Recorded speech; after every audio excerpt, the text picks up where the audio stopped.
Good evening, everyone. Like to call to order the meeting for the Merrimack Planning Board for Tuesday, May 7th, 2024. Please join me in our Pledge of Allegiance.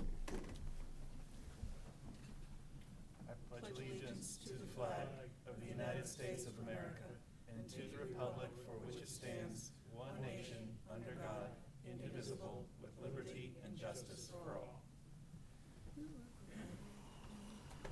Okay.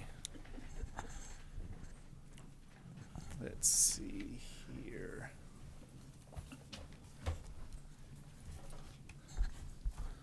Okay, let's begin with the usual reminders to make sure everybody that addresses the board makes sure the microphone's turned on and you speak clearly into it, so the folks at home and the minute taker can keep up with what our actions are tonight. Even when we're here in the room, we can hear you just fine. The folks at home cannot without the microphone. The next planning board meeting after tonight is currently scheduled for May 21st, 2024 at 6:30 p.m. in the Matthew Thornton room, which is this room. Let's see. We have, we should have two because Jamie's not here. We should have two open positions. So alternates into voting positions. Let's see. Do you guys want to do that item by item or one person for the night, or how do you want to do it? What's that? One for the night. Okay, so Maureen, if you don't mind, if you don't want to vote, then both Mark and Nelson will be voting members. That'll be 7. That's where we should be. So those are our voting members for tonight. And that concludes the announcement part of the agenda. The next item on our agenda is our annual meeting, election of officers and rules and review of rules of procedure. I have a note from staff that the new rules of procedure are a relatively complete reformatting of the existing rules with minor updates to comply with recent changes to state law. So there aren't any red lines to show you what the changes are, but you've been in your packet of materials a new look at potential rules of procedure. Does anyone have any comments or questions about rules of procedure? Nelson? I have a few comments that I'd like to Yeah, let's have them. have included in here. First of all, it's a nice restructuring of what we've had for a long time, and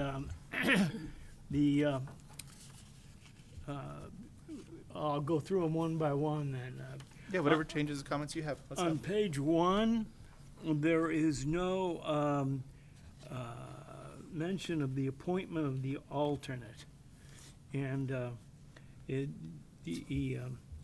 term of the ex officio officer, and it says. What line are you looking at?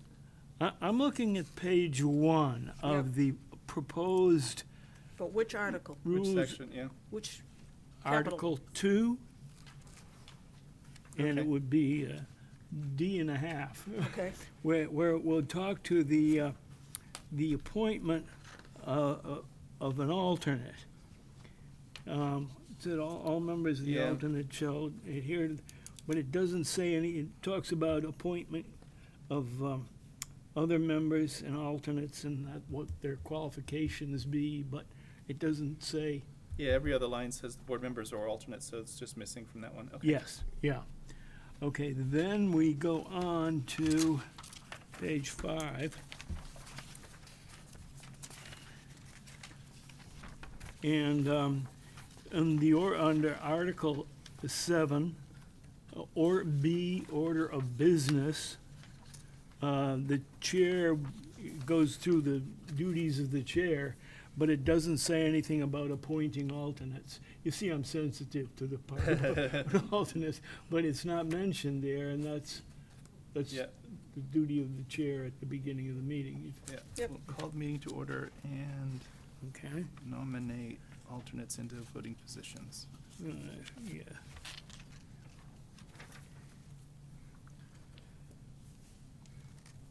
Under, the next is page 7, the voting, D. It's page 7 is capital D, Yep. and and item number 1, the voting procedures.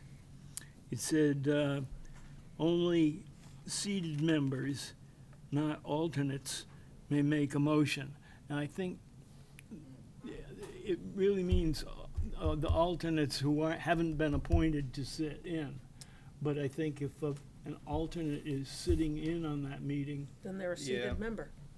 what? Yeah, Then that's they're a what- seated member. Yeah. as So soon as we clean up that just- language that you just pointed wasn't out on quite the clear. earlier one. So, yeah.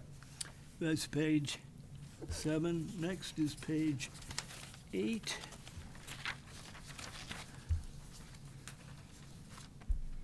Any subcommittees, preparations, applications.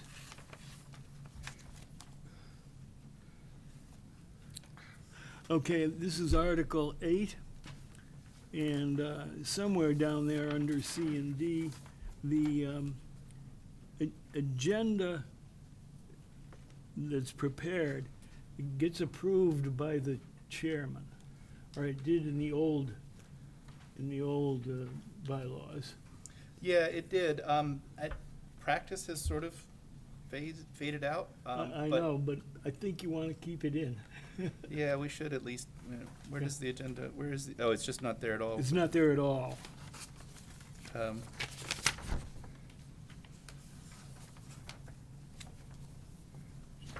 Okay, so somehow agenda approved by the board chair.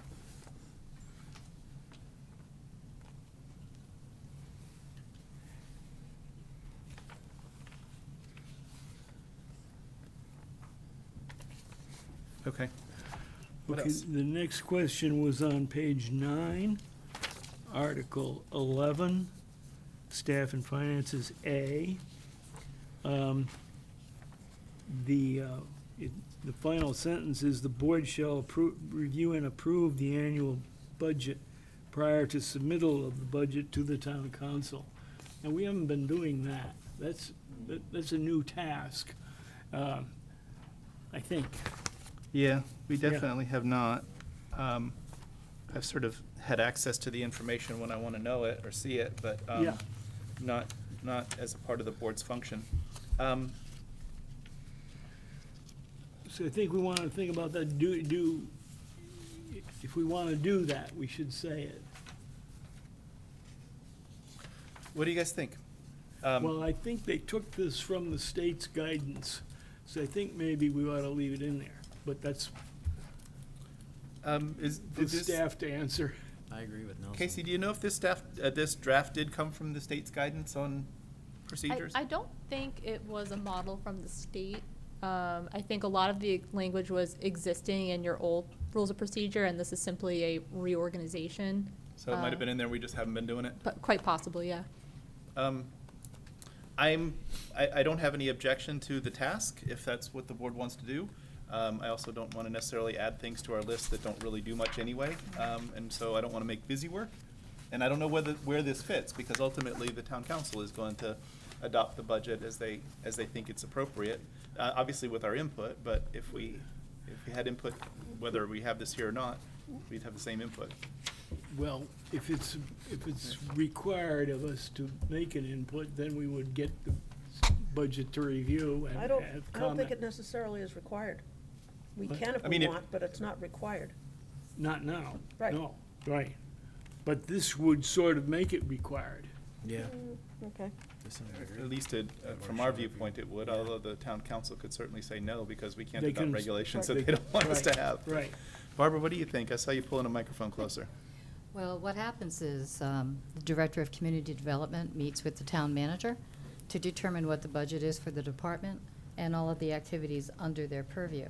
So although the board does not have any input into that, I would think that maybe the Director of Community Development would at least have some idea of the budgetary needs of the board, and maybe what it needs to say, that he pursues counsel with the chair and the vice chair in order to ensure that the budget line items do include anything that the board may need coming up, or they anticipate for the upcoming year.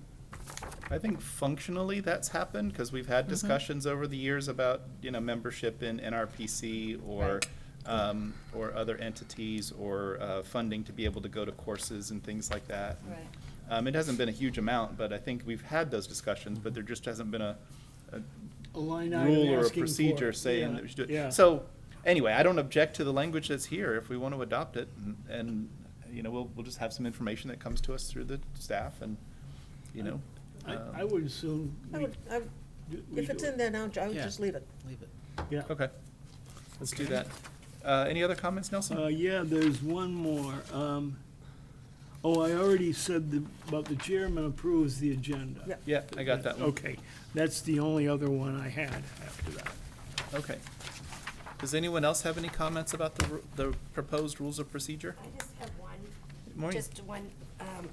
So what I've been noticing in some of the state boards that I've been involved in is that before people would just, say, yes, they agreed or didn't agree, but now they have to call their name. And is that what that's saying in here? Because it kind of looked like that's, like, they have to say, Maureen, Tracy, I agree, or whatever, in favor. Well, let's make sure we know what we're doing. The chair, staff with background information, applicant present, the board members will discuss, the motion will be made by a member to accept the application as complete. What we do is, once you make the motion, then the chair says, I recognize a motion by Maureen and a second by, and so it's identified that way. Right, right, but what I've been seeing is they've been asking, I've seen this even in like the Manchester town city things, that now everybody has to say their name when they vote. Well, In the that's a final- city. In the final vote, yeah. Yeah, That's a city. so It looks like that's what it said in here. where does it say that? Where are you looking for? Hold on.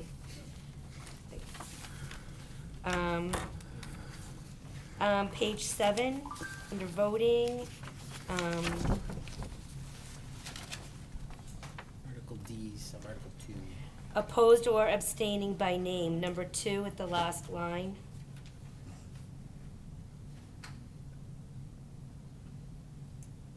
Oh, that's the minutes. The minutes have to say that, not that you have to say Oh, it. just the minutes? Yeah, and that's what we do now. The minutes do reflect whoever votes Right. Okay, outside the majority. okay. Yeah, we have been putting it in the minutes, and Oh, yeah. that's, Mhm. Yeah, it should go in the minutes Right, if right. anywhere. Maybe That's right. this is additional. I just Okay. noticed this has been a new thing that, I think since Zoom, it's been kind of a new thing because of all of the electronic It's hard to type stuff. identify people on Yeah, Zoom. yeah. Yeah, that it makes is, when sense. there's, actually, under 91A, the right to know law, if you're, if anybody is participating electronically, you have to do roll call votes. And so I would have to be calling your name out and saying, how do you vote, how do you vote, how do you vote? And thankfully, We we don't don't have to. have people remote very often because that gets so tedious when you have to do it. I do that with the charter schools too. Okay, other comments or questions?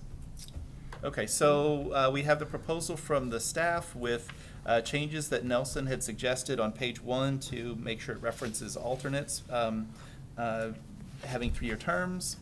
And then on page 5, that the board chair will nominate alternates into seated positions as needed. On page 7, excluding the chair, only seated members, not alternates unless they have been seated, may make a motion. And then the last one was adding in the board chair will approve the agenda into Article 8 somewhere. With all of that in mind, is there a motion to adopt these rules of procedure as amended?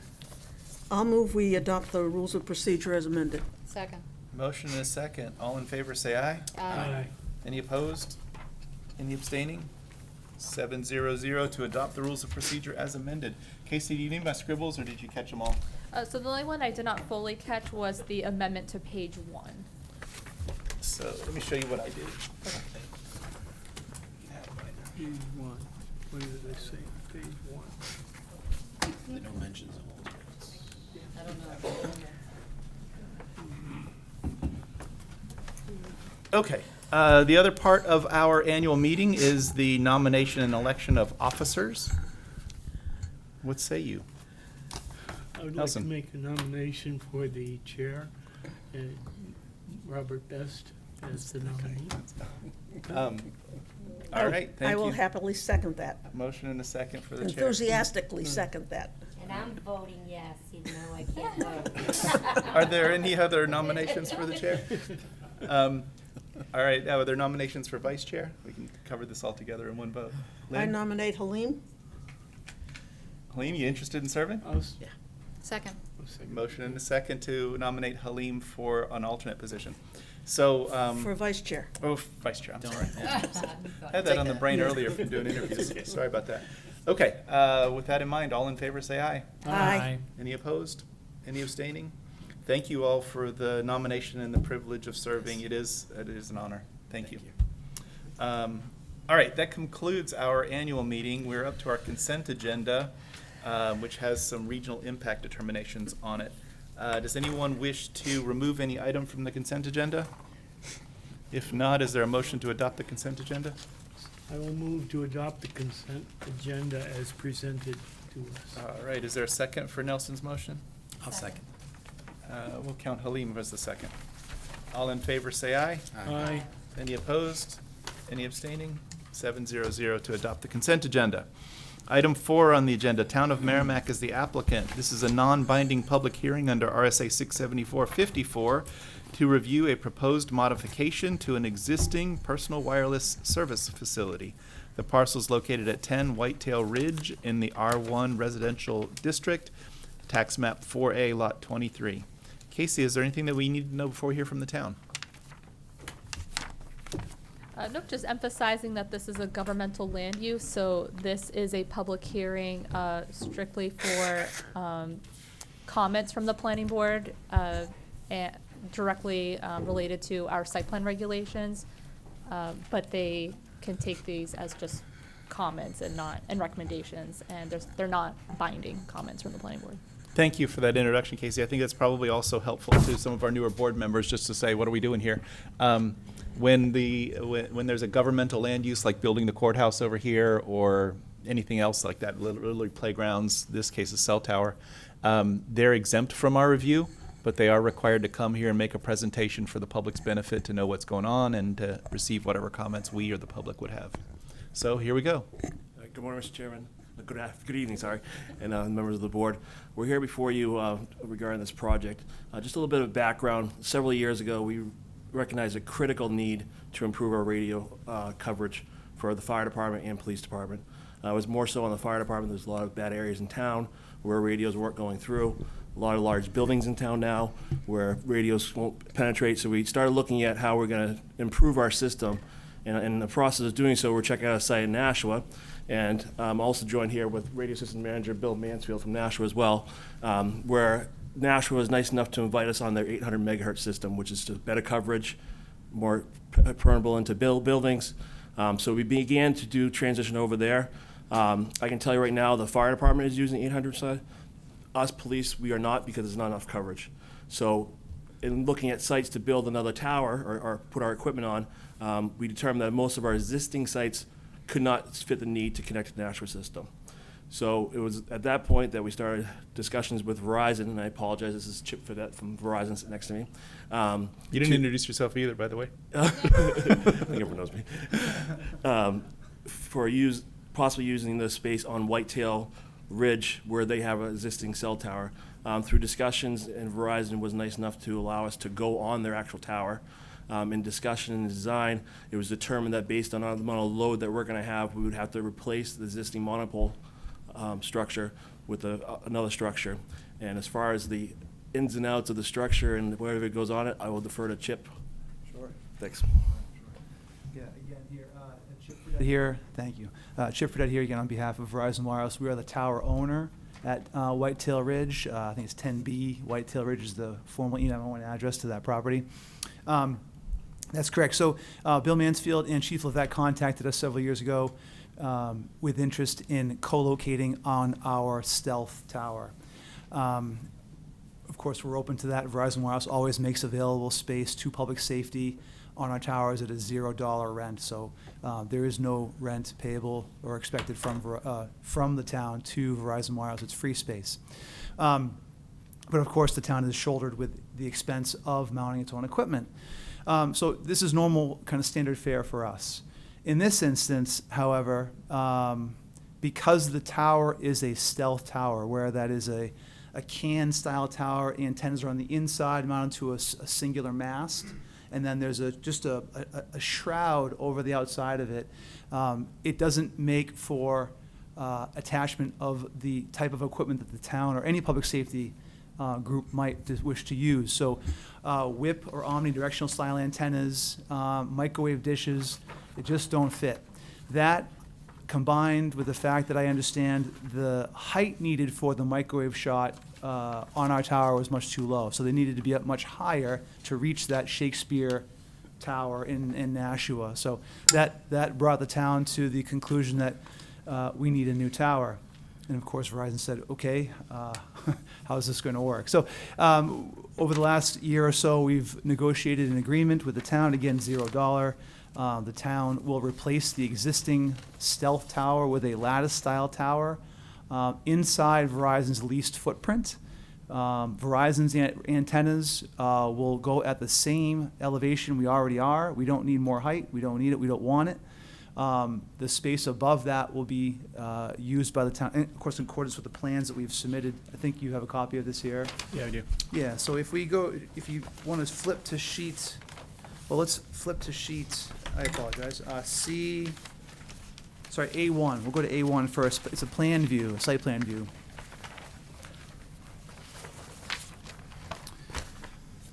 Lots of boxes, lots of designs here. So what you're looking at here is essentially the existing compound, which is noted by line, circle, and then the double 12-foot wide swing gate on the northern side, or the top side of the compound, if you will.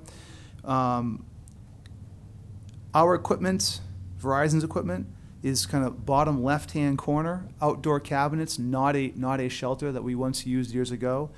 The existing stealth flagpole is more or less at the center of the 50 by 50 fence compound, okay? And then just to the right of that, you'll see a triangular shaped design. That, of course, would be indicative of the proposed lattice tower. You'll note that the fence compound needs to be expanded by about 23 feet to accommodate the new tower. But again, all those improvements land inside Verizon's existing ground lease area that we have with the Brett Vaughn Trust.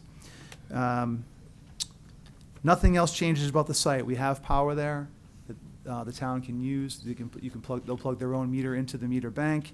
Access won't change.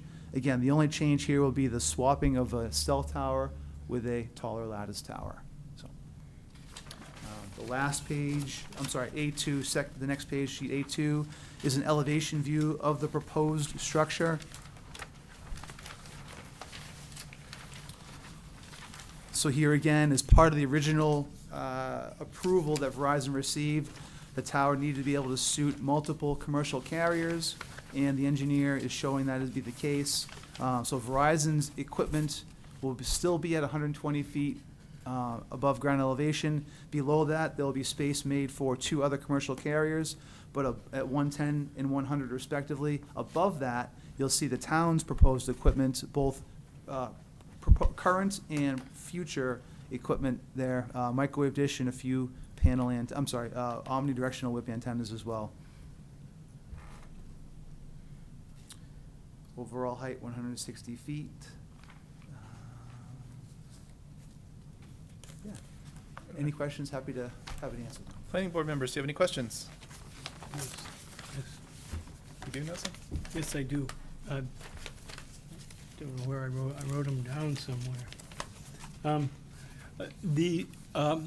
Is there any subdivision of land with this, or this is still on the original lot without any, there's no subdivision of land? That's correct. No subdivision necessary. The town will be leasing space inside, there'll be a sublessee, if you will, inside Verizon's leased footprint.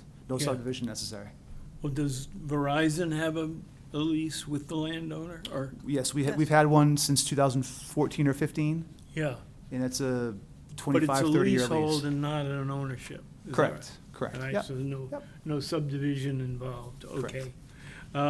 Now, the other thing I was gonna ask you about was power, but I think you answered it. You've got all the power you need We do. up there right now, and that's on overhead wires?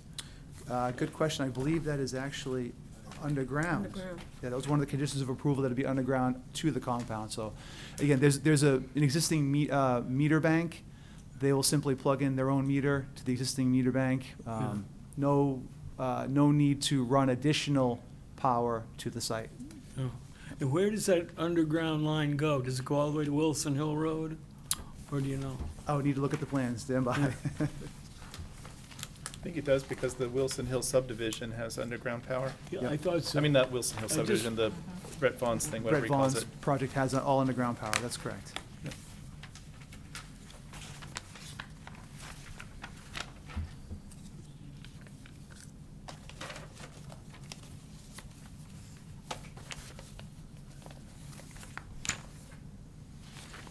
Yeah, I have no doubt that power crosses the road. Yes, it sources from Wilson Hill Road. Oh, Just, okay, it follows the axis as we drive to the site. thank you. Other comments? I have Nelson? nothing Questions? else. Any other board members have comments or questions? Sure. I'm not a voting member, but does this affect residents' cell service or anything like that? Any radio waves or anything like that? No, No? no, so the cell service that we provide, Verizon Wireless provides, won't change. Won't change. Um, It won't even get better, right? Nothing will change. No. I'm usually getting tomatoes thrown at me. No. No, there'll be, well, I should say, I apologize. There might be better coverage because Verizon will have not 6-panel antennas, but 9-panel antennas. So that's not a broader footprint per se, but there'll be more broadband or carriers or capacity from that site to handle more of a load. So the Okay. footprint shouldn't grow, 'cause again, we're at the same height above ground level, but with more radios, there'll be better coverage, more robust coverage, more capacity. Again, the main purpose of this project, though, of course, is for police and fires, better coverage, western side of town. So, Okay, and that won't impact anyone's phone or television service at all. okay, thank you. Sure. Thank you. Okay. Any other comments, Kevin?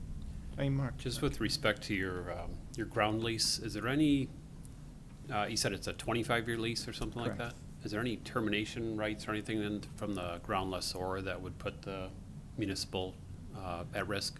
Yep, good question, and no. Unless, for some reason, Verizon didn't pay its bills and we were in monetary default, no. We are adamant when we present any landowner, rooftop owner, church, municipality, whomever, with a lease, that the landowner does not have discretionary termination rights.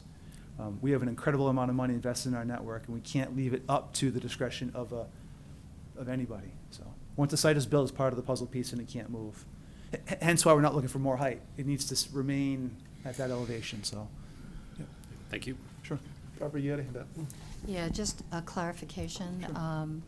Once the tower is built, it gets turned over to Verizon, is that correct? Correct. Yep. So the town does not maintain ownership That's or correct. maintenance rights to the tower itself? That's correct. Verizon, it'll remain Verizon's asset. Correct. Nelson, you had another comment? Just to follow up to these others, they reminded me, is there any provision for a removal of the tower when it ceases to be a necessary part of the infrastructure? Yes, that's a good question, and I suppose if I looked more carefully at, I actually brought the minutes from the original proceedings. Some of you folks were there, I know. If I looked through there, I imagine the town probably required a removal bond. If not, yes, there are provisions in our pro forma agreement with all our landowners that require that we remove the site should it be unused. Yeah. So, Okay. for what it's worth, perspective, comfort, whatever, we're now working on renewing lease agreements that are already 25, 30 years old. Mhm. So, Yeah. yep. Thank you. Thank you, Nelson. Are there any abutters or citizens who wish to weigh in? Seeing none, going once, twice. Does the board wish to make any recommendations to the town regarding its proposal? I think it's good. I'm glad to see the partnership between Verizon and the police, and as well as with Nashua, to everybody work together towards a functional solution that helps us all out. So, thank you. Thank you for the presentation. Sure. Thank you. Very much. Appreciate it. Have a great night.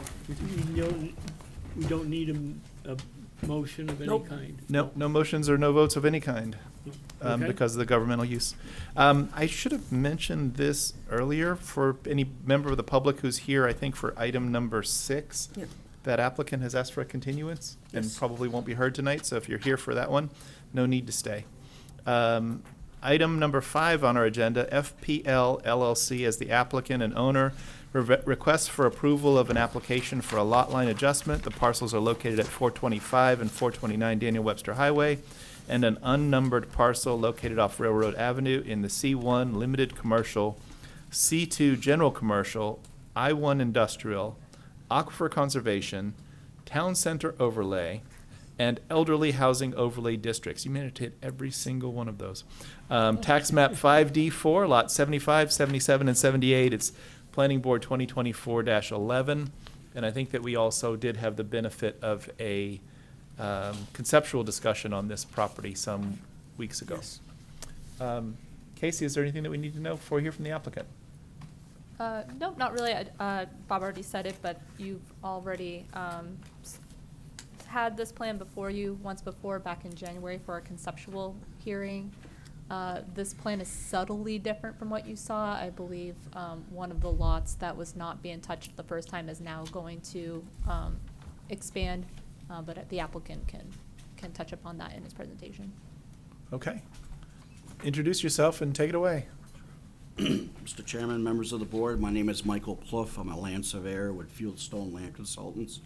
I'm here tonight to represent Mark Rivet of FPL LLC. And to discuss a lot line adjustment plan between tax map lots 5D 478, 5D 477, and 5D 475, located at 427 and 429 Daniel Webster Highway, and also located off Railroad Ave.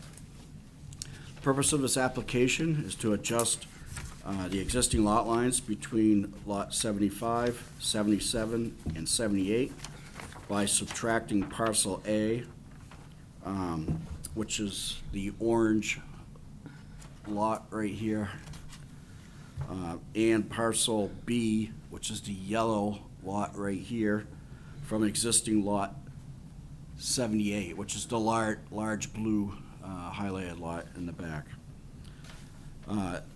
And adding parcels A to lot 77, parcel B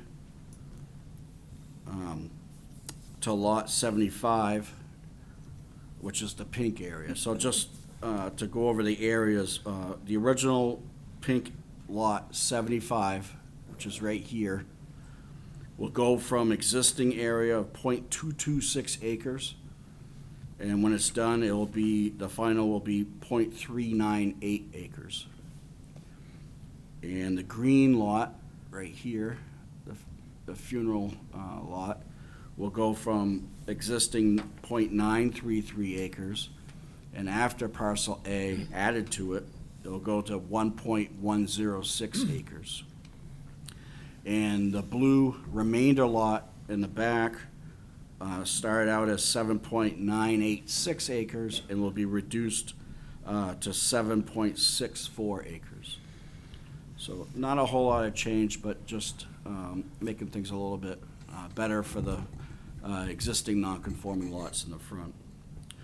Zoning for the site is commercial C2, industrial I1, aquifer conservation, town center overlay district, and elderly housing overlay district. For waivers, we originally requested 5 waivers for this application. However, it was deemed unnecessary per section 4.07 of the subdivision regulations.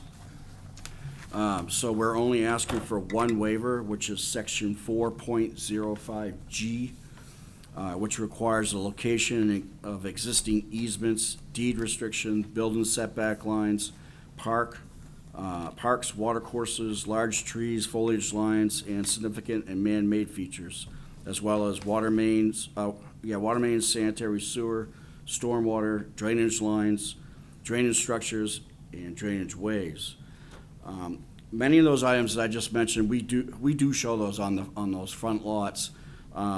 So we're just kind of basically looking for relief from water courses, large trees, foliage lines, significant natural and man-made features on the remainder lot, which was this blue lot out here. It really is not germane to what we're doing here. Given that there are no new improvements with this application, we do not believe the items just listed are necessary for this project and would result in an unnecessary hardship, financial hardship to our client. For these reasons, we respectfully request the board grant a waiver from section 4.05G of the subdivision regulations. So again, just in summary, originally the blue outline right here, this remainder lot, included parcel A and parcel B. We're revising parcel A to go to the green funeral home lot, revising parcel A to yellow to go to the pink lot 75, and the remainder is what you see right here in the back. So with that, I certainly answer any question the board may have with regards to this application. Thank you for the presentation, and the color coding certainly helps, and looks like we tested all the highlighters that you have in the office. That's all I had. Board members, the first question for us is completeness. What say you?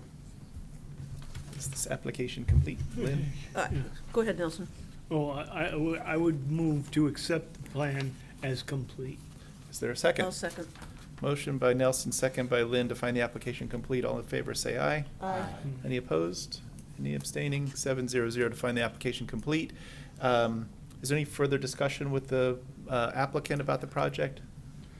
Yeah, Nelson, go ahead. I have a couple of questions.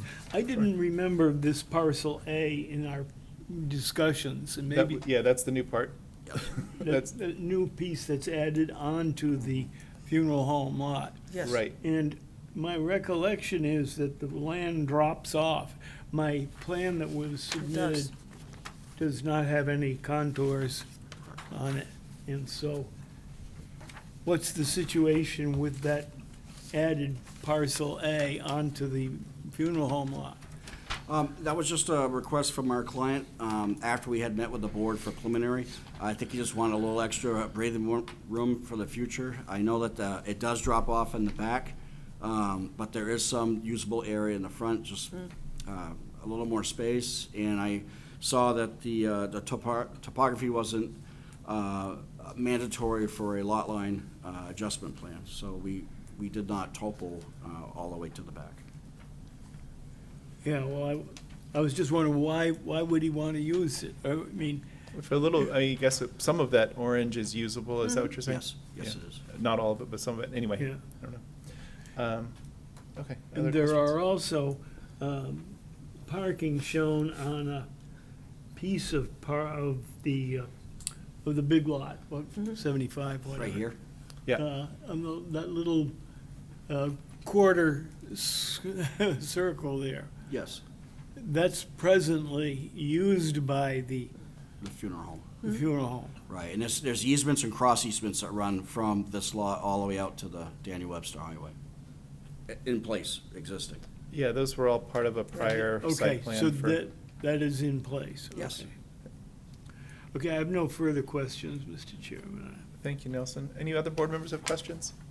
Are there any abutters or citizens who wish to weigh in? Seeing none.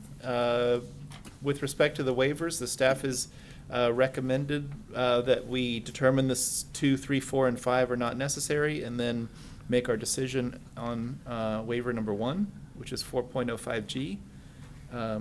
Lynn? I'll move we grant the waiver number 1, relative to section 4.05.G, based on strict conformity, would prove an unnecessary hardship to the applicant, and the waiver would not be contrary to the spirit and intent of the regulations. Excellent. Just to handle things quickly, can we add to that waivers 2, 3, 4, and 5 are not necessary? I just did. Okay. Second for Lynn's motion. I'll second, yeah. Count Barbara as the second. All in favor, say aye. Aye. Aye. Any opposed? Any abstaining? 700 to grant the waiver and find the others are not necessary. What's the will of the board with respect to final disposition of the application?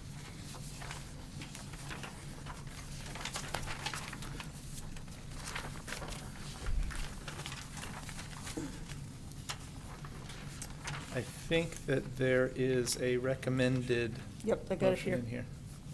in here. Based on the information available to date, staff recommends that the board grant final approval to the application with the following precedent conditions to be fulfilled within 12 months and prior to plan signing, unless otherwise specified. The precedent conditions are listed in the staff memo. Is there a second for that motion? I'll second it. Okay, a motion to grant conditional final approval, subject to the conditions in the staff's memo. All in favor, say aye. Aye. Aye. Any opposed? Any abstaining?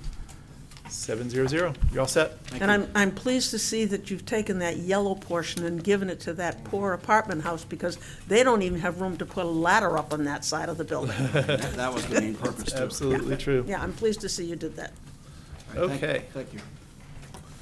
Item 6 on our agenda is the one that has asked for a continuance to our June 6th meeting, I think, but let me read it into the record first.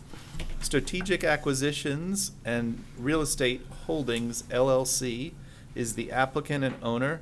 Request for approval of an application for a waiver of full site plan review regarding a change of use to a contractor's yard. The parcel is located at 658 Daniel Webster Highway in the C2 General Commercial and Aquifer Conservation Districts and Wellhead Protection Area. Tax map 6E2, Lot 13, Case Planning Board 2024-7. And I have a note from the applicant that says that they'd like to be continued to the June 4th Planning Board meeting so that they have time to address the staff comments and receive the feedback from our peer review engineer. What is the will of the board? Mr. Chairman, before we do that, can you tell, what's the present use on that property, just so I can identify it? The last time that we did an approval for that, it was a propane company. And now this company is the Porta potty. portable porta potties. Okay, It's Rochette's old property. It's where, whose? Rochette's old property. Oh, okay, all right, that's what I really wanted to know, yeah. Yeah, I don't remember all the names of the prior owners as well. Yeah, you're a newcomer. Yeah, I know, I just got here 23 years ago. I'm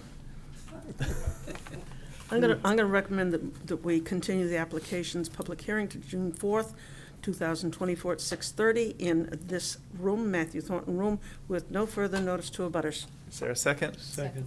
A second by Nelson. All in favor, say aye. Aye. Any opposed? Any abstaining? 700 for continuing to June 4th. Okay, item number 7 on our agenda is John Roque, I hope I say that right. John Roque, applicant, and 526 DW LLC as the owner. A request for approval of a waiver of full site plan review for a 9,900 square foot building addition. The parcel is located at 526 Daniel Webster Highway in the C2 General Commercial, Aquifer Conservation, and Elderly Housing Overlay Districts and Wellhead Protection Area. Tax map 5D2, Lot 1, Case Planning Board 2024-9. Casey, is there anything that we need to know before we hear from the applicant? No, I think the board is familiar with this site. This is the Vault Motor Storage site. For now, I do not have any comments. The applicant can make their presentation. We can't take new stuff.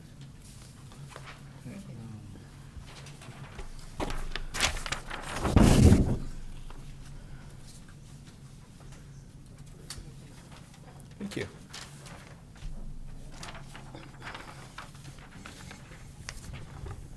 Where's that zoning board that can't? What's that? Zoning board can't take new stuff. Yeah, we can. We Here. can, yeah.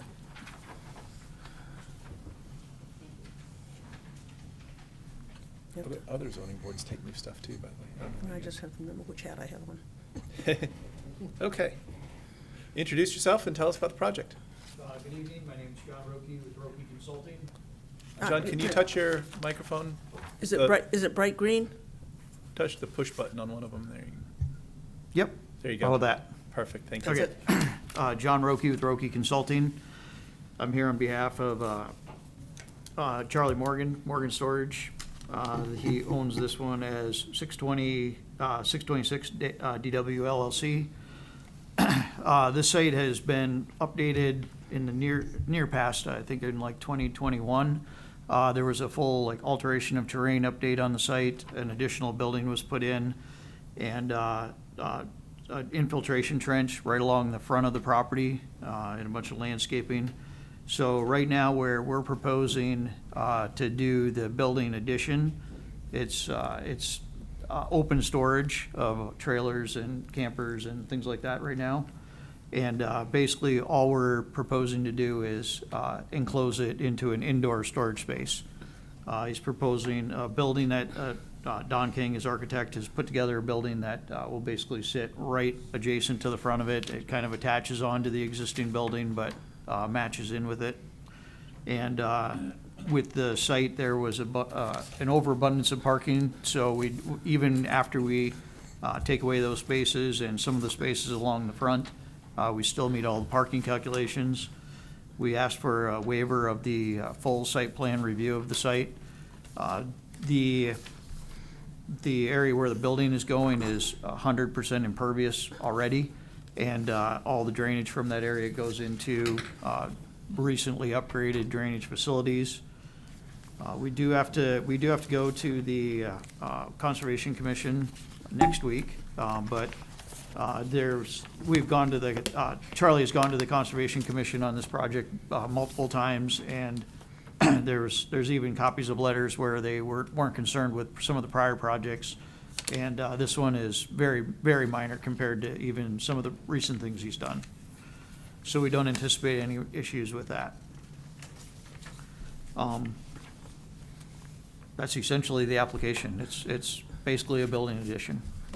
Pretty simple stuff. Okay, planning board members' first task on before us is completeness, and in this case, because they're asking for a waiver of full site plan review, those two things are sort of tied together.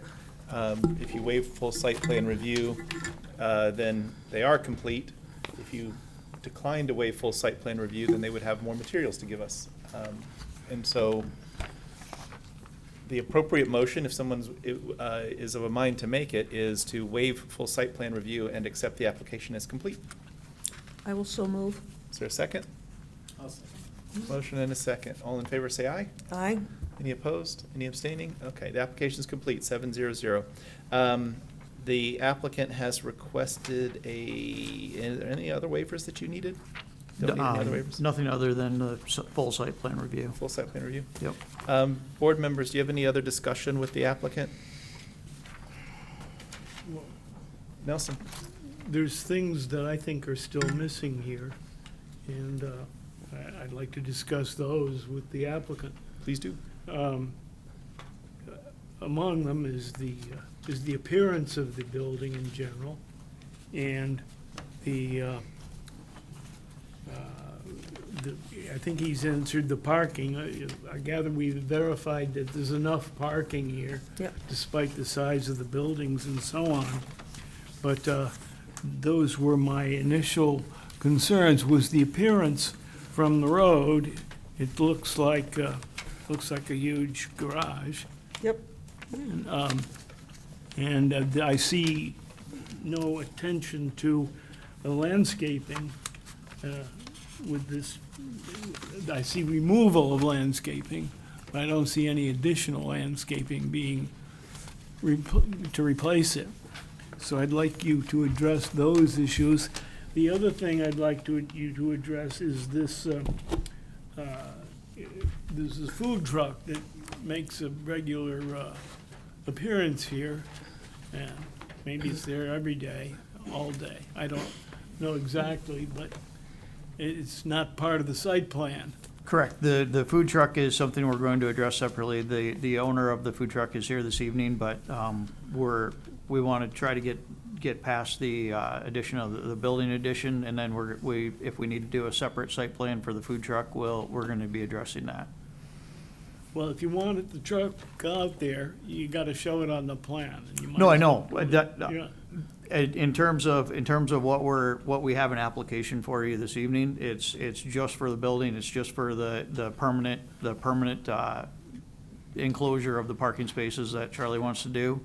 The food truck, we feel like we're gonna need to have to make a separate application for that. Okay, The staff was suggesting, I think in its memo, that it doesn't need a separate application. Casey, is that, what was the staff's approach to it? There's probably multiple ways to address this. In discussions with the other staff members, we felt that it'd be cleaner to include the food truck in this site plan amendment. Of course, you can do it without the food truck, but then something separate would need to be submitted. It could be an updated administrative approval, or they can come back to the planning board if it's something that's more aggressive than what they're doing right now. So it's kind of up to the board and the applicant on what exactly is happening with the food truck.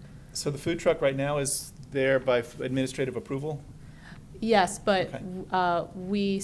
there were some picnic tables placed out that was outside of its administrative approval. So we already spoke to the owner of the food truck, and he did tell us that he was removing those. But we don't know how the food truck plays with this expansion of the building, whether that will interrupt any kind of turning movements for fire trucks, or if that will be in the way of the tenants of those storage units getting their recreational vehicles in and out of the units. So there are questions on how the food truck plays with the expansion. I So, would think, yeah. so if the food truck is dealt with later, they've got administrative approval, so it continues to exist. It's not like out of compliance. Or is it out of compliance? Because, I'm sorry, do you mean as of right now, or in terms of with the site plan approval? yeah, I mean, if we vote on what we have before us tonight, are we putting them out of compliance because there's no food truck on here when there's an administrative approval? I don't want to put anybody out of compliance. That's a good question. We approved the administrative approval with how the site is today, not with these alterations. So it just makes staff more comfortable to consider the food truck with this addition. So if we approve this addition, can we subject the location of the food truck subject to administrative approval? I think we can, and we can certainly say, as a condition of our approval, the final plan will have some area designated for it. Does that work for the staff? Does that satisfy what you need? Are you saying that as a condition of approval requiring the applicant to reapply, basically renew their administrative approval? Yes. Yeah. If that's what works for you. I mean, I think that's the simplest way of doing I it. think what makes that a little tough, though, is that kind of just some of the issues that I just mentioned in terms of, because that space now, that pavement area is just much more narrow. I mean, the way it is now is that the food truck is taking up parking spaces while all that parking's getting removed, and the space is more narrow. So normally an admin approval would not require like truck turning movements, or it wouldn't be required to scale. So it would just be a little bit more difficult in this scenario to do it as an admin approval, but maybe with the understanding that this would be a more aggressive admin approval, crafting your condition that way, that could be an option. Okay. okay, so I wasn't necessarily thinking admin approval. I was thinking that as a condition of our approval of this plan, we have the applicant, the engineers, just draw on the plan wherever the truck belongs. Oh, yeah, that would be most ideal. What, after you do your addition, how much space do you have between the building and the edge of pavement? The front infiltration area, it's approximately 55 to 60 feet, depending upon, like, there's kind of a curve in the middle, so it's like 60 in the middle, and it's probably like 55 on the shortest distance. Okay. That's a lot of room. You're not gonna have trouble with turning movements with that. Generally, when we're doing self-storage with this sort of, well, 45-foot depth is a little bit more, but generally we leave like 35 feet in front, or 30 to 35 feet in front of the door, which would give some room along the front there, that maybe in the middle where there's like 60 feet away, it would still fit. I haven't had a chance to really go through that. We've been working for the last month on the building addition, and the food truck thing came up just in the last week, so.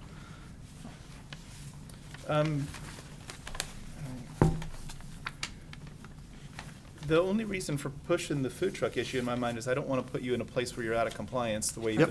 the site sits, because there's a administrative approval that gets undermined by the follow-up plan.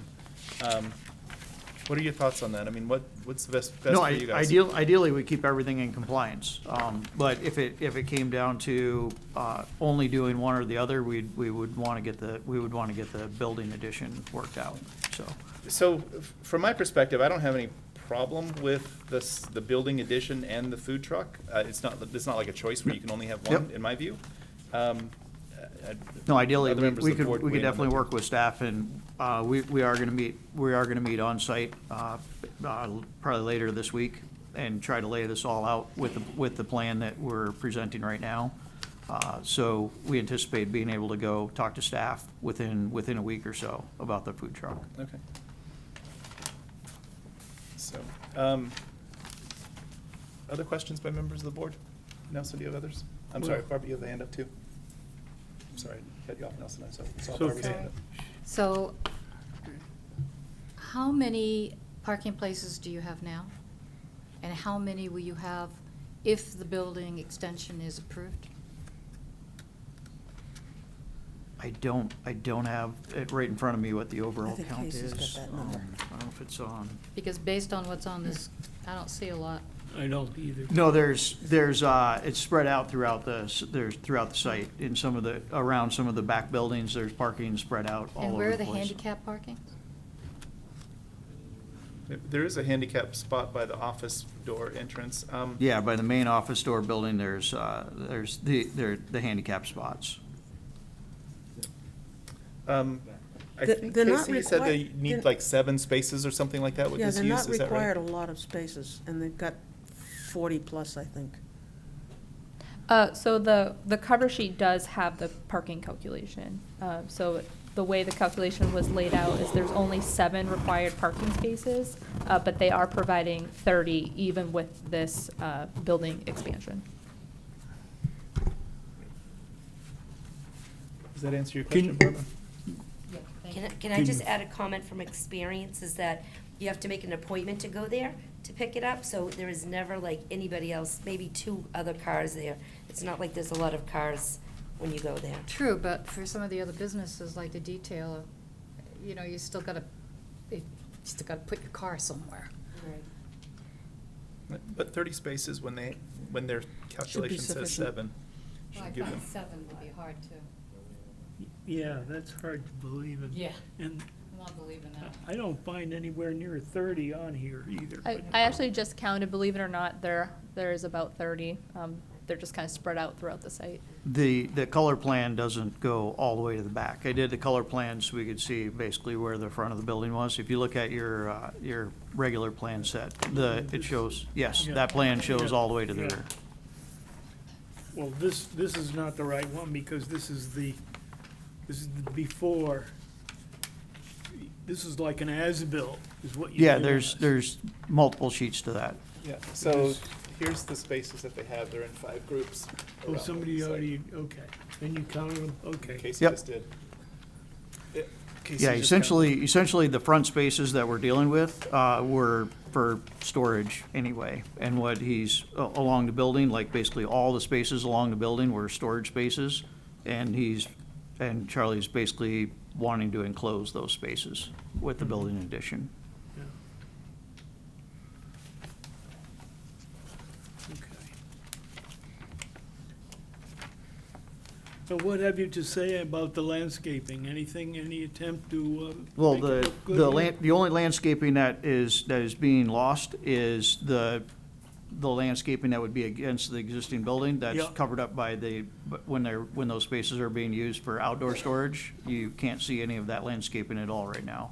Anyway, So I see all some the, that There's trees. all the landscaping all the new landscaping that was put in as part of the infiltration trench and all of that is untouched. So as you're driving by from the street, there's landscaping between you and any of the buildings. Existing is what you. Existing, and it will remain, yes. Okay, but nothing to replace what you're removing. Just right up, nothing to replace what's right up against the building, because we're basically putting garage doors where the parking spots are right Understood. now. Yeah. Correct. Other comments? No, it's just, I know, I Oh. like the landscaping Oh. as well. Barbara? So if I'm understanding what you just said, The front of the building will now have multiple garage doors? That's the front of the building now? Yes. Yeah, That's this, in one of the sheets that we have. Yeah, that's what I'm looking at. Yeah, that one. I want to make sure you're looking at it correctly. So the top row like that. yeah. Page 4. Yep. That is all of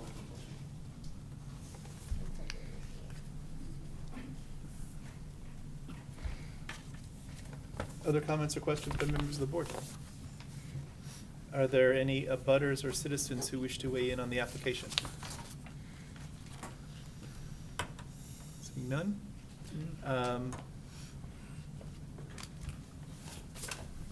Don't, only the full site plan review waiver was the only one we had to deal with, so Right. we're all set with waivers. Potential final action? Board members? I'll make a motion that we make a finding that with the granted waiver of full site plan review and the proposed conditions of approval, the application meets all applicable regulatory requirements necessary, and further to grant conditional final approval to the application, subject to the recommended conditions of approval presented in the staff memo dated May 3rd, 2024. And do we need to add verbiage around the food truck? So the way that staff has drafted the conditions, if you look on page 3 of the memo, you'll see items H and I. So we drafted it so that they will need to show an area for the food truck, Okay. and the parking calc will need to include the food Okay, truck. so the motion can stand as is. Yeah, Okay. if that's what the planning board is looking for. Yes. Is there a second for Lynn's motion? I'll second Lynn's motion. Halim seconds it. I did want to mention, I should have done this at the beginning. Obviously, I know Dan, the driver of the food truck, he and I are friends for a long time, and we compete and barbecue together, but I don't have any interest in his food truck business, and so it doesn't create a conflict. Discussions on the motion? No, I don't like it. All in favor, say aye. Aye. Any opposed? Two opposed. Nelson and Barbara are opposed. 5-2, the motion passes. Thank you. very much. Now the fun one. Okay. Merrimack Parcel A LLC, care of Thomas Monahan, as the applicant and owner, request for approval of an amended site plan for a mixed-use development in accordance with the Merrimack Park Place mixed-use conditional use permit. The proposal calls for a 100-room hotel, an approximately 19,500 square foot, 2-story mixed-use building containing restaurant, commercial, and office space, and a 178-unit multifamily residential building. The parcels are located at 1, 2, and 4 Lexington Court in the I-2 Industrial and Aquifer Conservation Districts and Wellhead Protection Area, Tax Map 3C, Lot 191, 2U2, 191, 2U4. Case Planning Board 2024-10. Casey, is there anything that we need to know before we hear from the applicant? So this project was before the planning board, I believe, last year to amend the conditional use permit, which was basically a master plan for the entire site. So now the applicant is back before the board for a site plan review, where the board can get more nitty-gritty into how our site plan regulations apply to the site. Okay. Familiar faces, please introduce yourselves and tell us where we're Mr. at. Chairman, we're back. Thank you very much for hearing us this evening. My name is Gordon Leedy, and I am a landscape architect and certified planner with Ty and Bond. With me tonight is Aubrey Bennett from Market Square Architects, and she's responsible for the architecture of the buildings. Mark Verostek from VHB is the engineer on the project. He's with us, and the ownership is here as well. We are, and as I see some new faces on the board, or new-ish faces on the board, I thought I'd go through a little bit of background as to how we got here, and then we can talk about the application, if that is okay.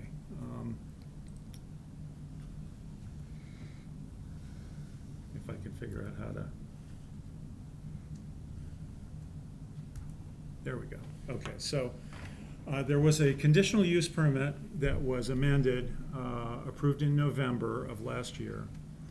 And based on that conditional use permit and the conditions therein, we've prepared a site plan application that incorporates the approved master site development plan. There have been a couple of modifications to the site development program. We actually increased the office space in the mixed-use building.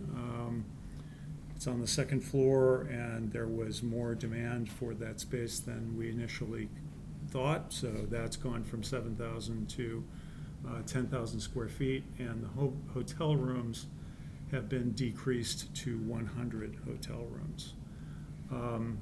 These modifications really have no significant impact on traffic, utility demand, or fiscal impact, but we will be submitting revised traffic memo and other, fiscal impact information and so forth to demonstrate compliance with the conditions of the conditional use permit. So, I might be a little bit out of line here. This is the revised, this is the revised plan from the conditional use permit. And we have the residential building up in this location. We have a mixed-use building, two-story mixed-use building in this location. The hotel and the existing apartments, the 224 units of apartments, were subject to a previous site plan approval. So there is a site plan approval in place for the site that includes the hotel, the existing apartments which have been constructed, the clubhouse. And there was a 7,500 square foot standalone restaurant that was also approved, and the entry road into the place. And then this was future development area. So that's just by way of saying that this, technically speaking, is a site plan amendment, not a new site plan. Because we are just sort of keeping everything in this southerly portion of the site, including the hotel and obviously the existing building, in conformance with that approved site plan. So this is the new site plan, the new and improved site plan. And as we had previously considered, this has 178 proposed apartments. There are 224 existing apartments with 402 total apartments on the site. There's the 7,000 square foot clubhouse that is associated with the Slate development.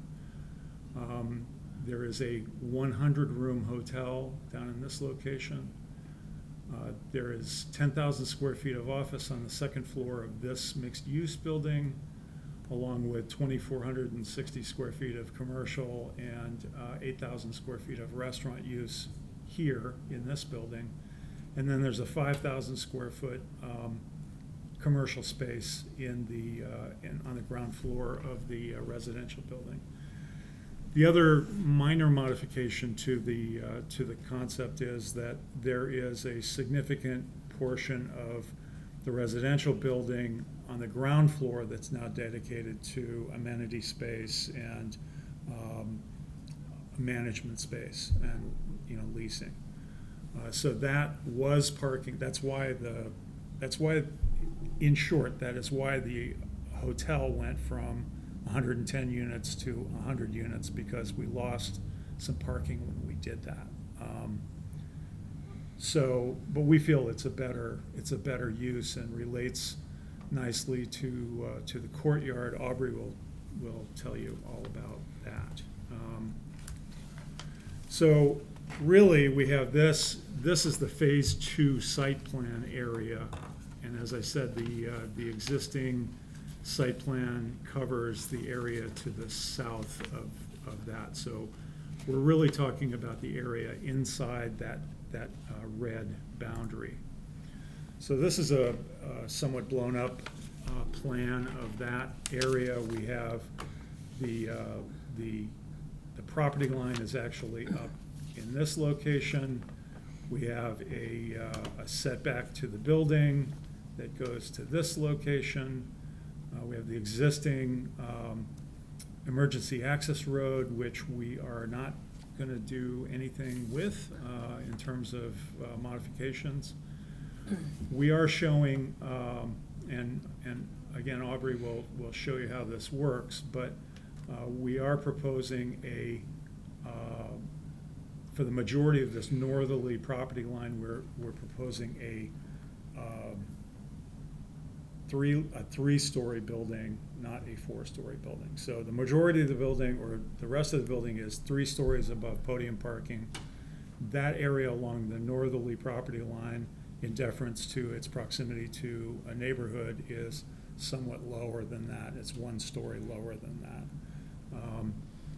And then we have the mixed-use building over here that, sort of forms a bookends to the entry drive that comes in. This is very similar to the concept that was shown in the master site development plan during the conditional use permit process. We have an amenity space available for residents in this courtyard area. We also added a dog walk area over to the side here so that residents have a place to take their dogs that doesn't burden any neighbors or create any problems. The landscaping along this edge is very similar to the previously approved site plan. It is a mixture of evergreens and deciduous trees. We have this boulevard effect coming in with a central island that has flowering trees in it, and raised planters with the street trees on either side. On the northerly side, we have proposed a more or less continuous screen of evergreens that are at installation. I believe we've got 10 to 12 foot tall trees upon installation. They're all very hardy in this location. They're all reasonably quickly growing, so there should be a fairly continuous screen there from, if not day one, then shortly after day one. So that is pretty much it. For the site plan, we did get a request from from staff regarding school bus pickup and drop off. Apparently, there are some children that, let me go back. There are some children that live, school-age children that live in this building, and the question came up as to how we were going to deal with school buses. I didn't think that school buses wanted to come into the site particularly, seeing as how these are all private roads and parking lots and so forth. So what we are proposing is, since Continental Boulevard is now a town road, it's my understanding anyway. Not yet. Not There's yet? still some fight over that. Yeah. Okay, I can imagine. What we were thinking was there's a 10-foot shoulder there. We could do a pull-off and a place for kids to gather, waiting for the school bus right there. It would be convenient to everybody in the neighborhood. Don't anticipate more than a few kids in any case. Alternatively, if that's not acceptable, we could do something up here where the emergency access is, although the geometry of this isn't terrific. I would much rather it be down on Continental Boulevard, frankly. And in a third scenario, if the school buses wanted to come into the development, we could find a place for some kids to gather and have them be waiting for the bus. But I think that original option is the best. So we are, okay, so this is the site lighting plan. There is some discussion about how the two plans go together. This was prepared by the same consultant that did the original lighting plan for the original phase one. Some of that lighting is in, and there's some discussion about whether we are gonna need some kind of a waiver or discussion of higher than normal lighting levels in the center of this parking lot between the hotel and the residences. But the area that is in light gray here, I assume it sort of goes around this, actually goes around this, this entry drive, but this whole area in the northern side of the building is at 0 foot candles. We have no lighting back there. Similarly, on the front, at the back of the existing building toward Continental Boulevard and Industrial Drive, we have 0 foot candles there. And my understanding is that they dealt with the lighting that was on the building, and that's shouldn't be an issue anymore on the existing building. We are not proposing any lighting or wall packs on this northerly side against the existing neighborhood. Good. So with that, I think we're off to architecture. Great. Thanks, Gordon. Do you want to drive the mouse? Yeah, or- if you want to just press up or down here. And here's the mouse.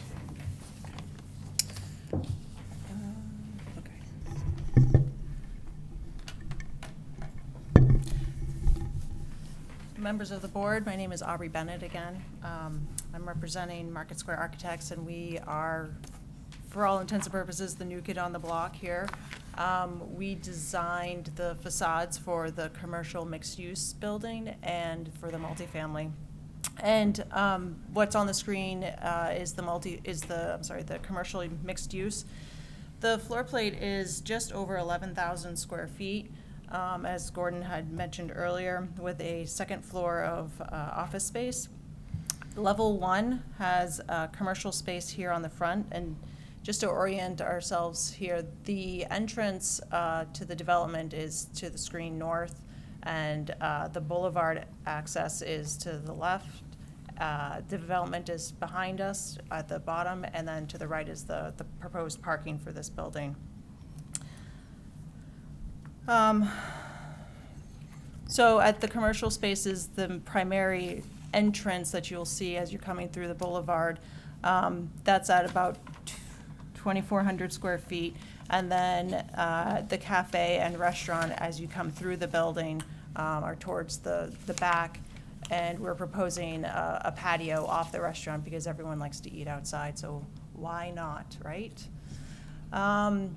The building has multiple entrances to all of the spaces at this level, but because parking is primarily to the right of the building, we have a small lobby here that accesses the elevator and the stair that goes up to the office space that is taking up the full floor at the second level.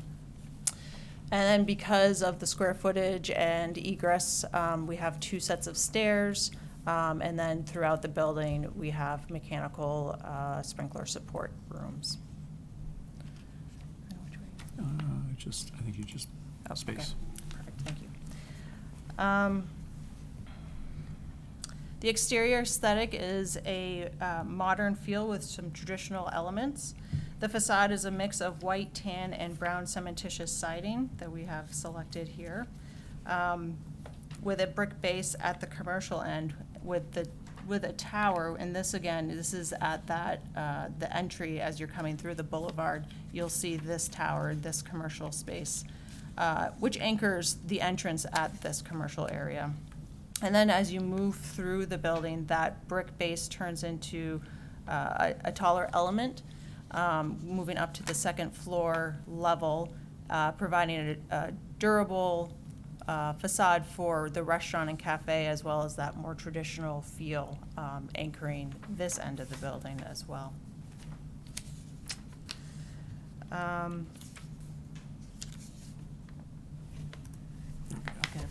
That's all right. There is a wood slat banding that, that goes around the whole perimeter of the building. This offers space for signage, as well as for lighting, and all the lighting is a simple cylinder can-style downlight. The entrances, there are built canopies that help visitors for queuing entrances and bring the scale down for the visitors and users alike.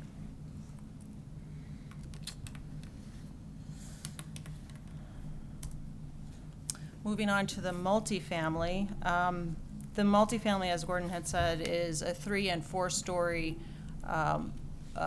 apartment complex on a at-grade garage. The building is 279,400 square feet all in. And again, to orient ourselves, the residential neighborhood is to screen north, Continental Boulevard is to your left, the development that's current is down at the south, and then to the right is the entrance, and then the mixed use would be beyond this. We're looking at the garage level. It has 2 entrances here off the boulevard entrance, as well as down here off of the development entrance, or the development circulation, I apologize. At this level, we have approximately 124 parking spaces. This level, we would expect to see the main electrical room, a main sprinkler water room, and then the main rubbish center.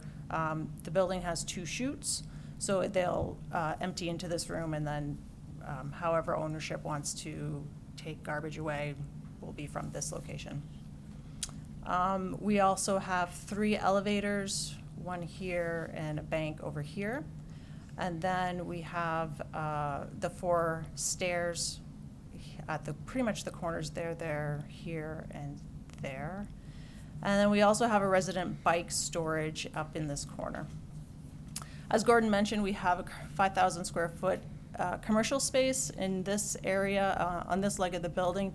It's directly across from that mixed-use commercial building, so as you're entering, you're having these commercial spaces be bookends.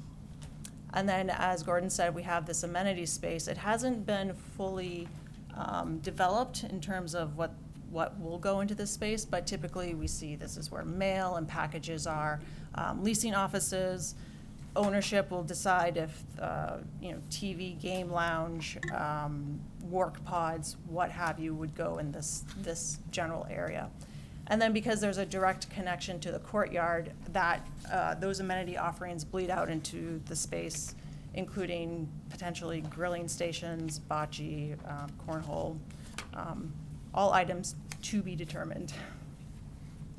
Are the amenities shared between the slate that exists there today and this one? No, these would be primarily for this building. How about the stuff that Slate built on there, is like the swimming pool and stuff like that? Are the residents from the new building going to be able to use that stuff? Right now, they're separate entities.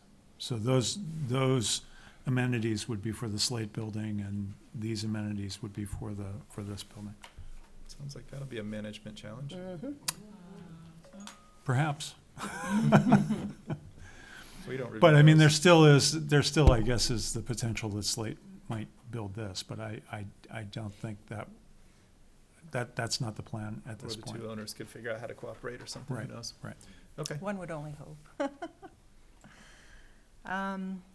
Moving on to the floors above. This is, as Gordon said, this is a 178 unit. It's about a 50-50 mix of 1 beds and 2 beds. The bedroom, the 1 bed and 2 bed units, some have dens, some don't. Some are with balconies, and some only have Juliets. And you can see that the balconies are indicated by these white boxes on the plan. And as Gordon said, there are no balconies to the resident north end of the building. There are only Juliet rails. This floor plan, pretty much, it stacks, it's levels 1, 2, and 3. The offerings for the residents is resident storage at the different wings. And then the support spaces is then your vertical circulation, elevators, stairs, and so forth. At the 4th level, as Gordon said, we dropped the building at the roof here, so there's a 3-story section in this area. And then the building to the left and to the right have their stairs, residential storage. And then down here at this leg, this is an amenity clubhouse that has a roof deck.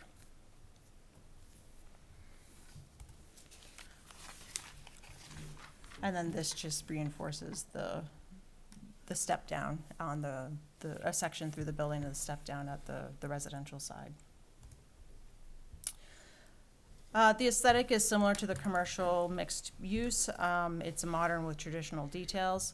And again, being the new kid here, we were proposing coloration that is natural, more natural, darker blues and grays, wood brown, earthy tones with the brick base. We wanted to have a presence, but also be connected. So the slate building, a queuing aesthetic from them is the box balconies, if you will. They're built out so that the residents have privacy, but also they're open to the front so that they have a viewing aspect as well. It's a modern feel, but again, the coloration and the cementitious siding provides that some traditional.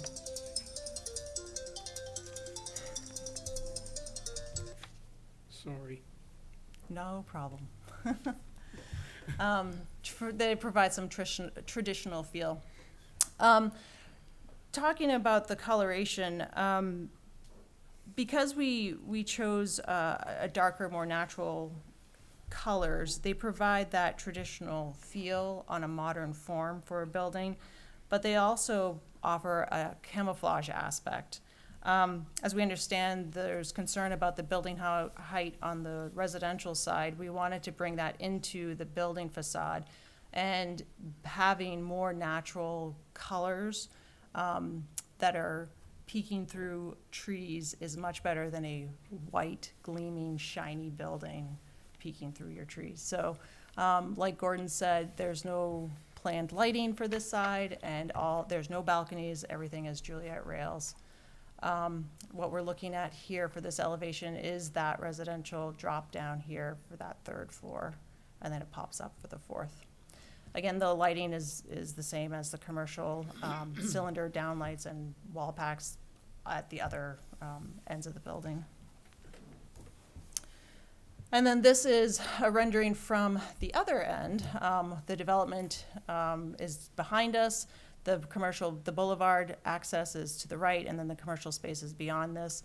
This is the commercial space in this building here at this level, and then the amenity space here, and that roof deck is up there. Great. So, I mean, I think that this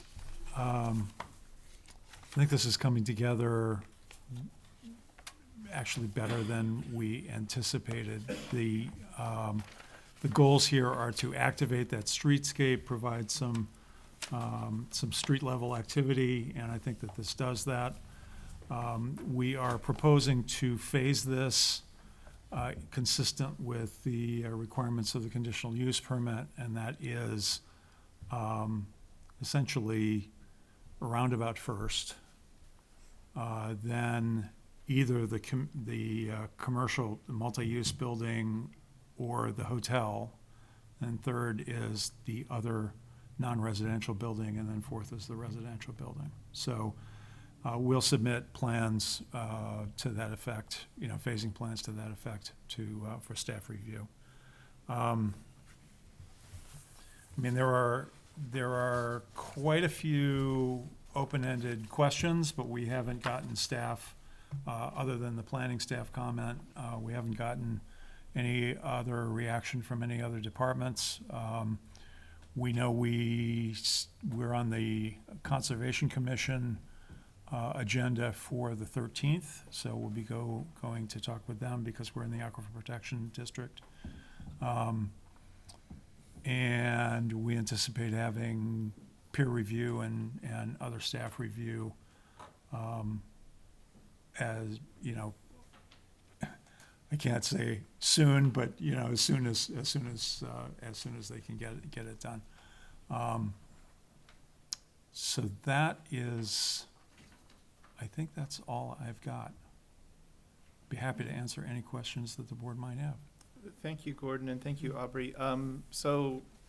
Board members, for our work plan for this, the first task is to decide whether the submission is complete. And then almost assuredly, we've got some public input to receive and a chance to ask all the questions that you'd like to ask about the project as well along the way. But step one, I've got some questions as well, but before we dive into those, let's tackle this idea of completeness. What is the will of the board? I'll recommend that the board vote to accept this as complete. Motion to accept it as complete, second by Nelson. Discussion? All in favor say aye. Aye. Any opposed? Any abstaining? 7-0-0. Okay, general discussion and questions. I have Nelson? one quick question. Sure. Gordon answered this, but I couldn't hear him.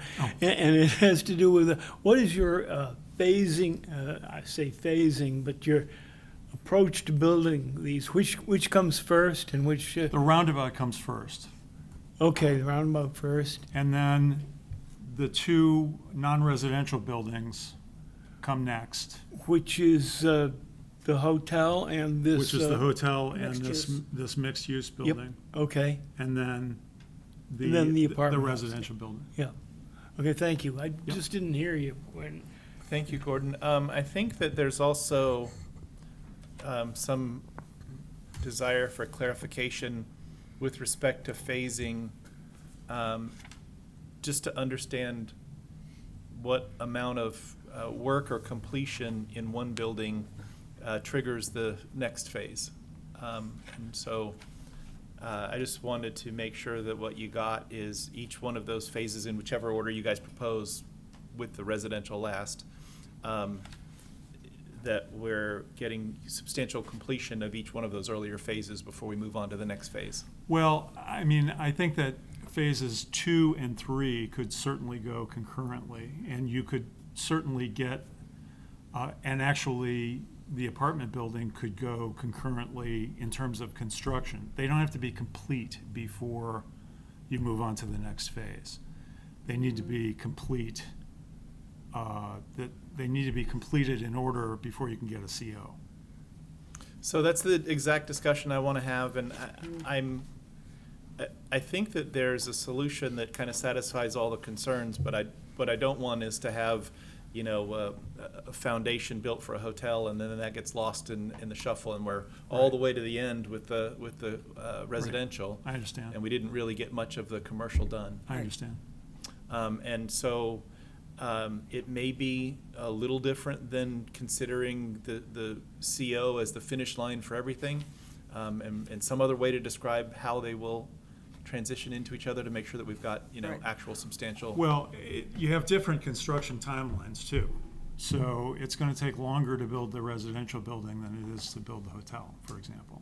And it's going to take longer to build the hotel than it is to build the mixed-use commercial building. So, Yep. I mean, it's kind of a dance that we're going to need to work with the town to complete. So, but our understanding was that in the 11th hour of that approval process, that the phasing was conditioned, that COs were the condition. I don't know if I don't remember that being a part of We the. didn't really have a whole lot discussion, of but- discussion, as I recall. Well, either way, I mean, we can certainly just figure it out now and make sure that we're all set with it. So,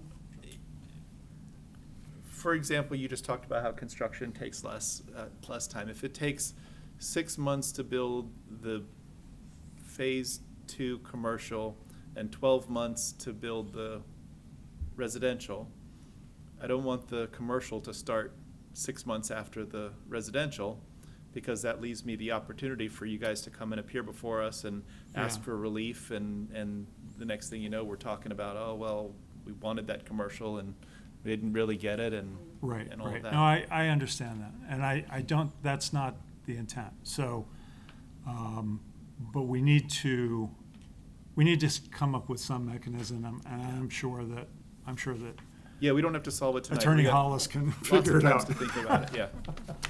That's it. Since we're almost certain to have a continuance, we have got more time in the future to work out those details. Absolutely. Uh, We absolutely are going to have a continuance. Yeah, I mean, the only reason I can't say that is because we haven't voted yet, right? So, we haven't voted on that part yet. Okay, board members, other questions and comments? Barbara? So I have a number of questions for you. Okay. So when I'm looking at page C 2.01, I see where you have handicap parking. But if I remember correctly from your grid before where you were showing where the elevators are not anywhere near where those handicap parking spaces are.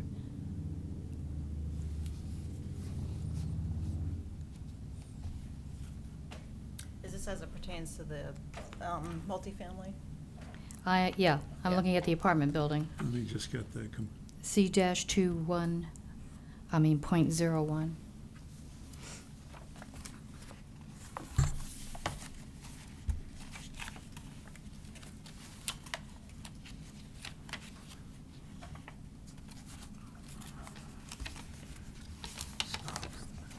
yeah, thank you.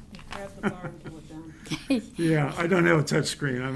I'm still challenged. So C.201. That's one, yep, This one? yep. Yeah, okay.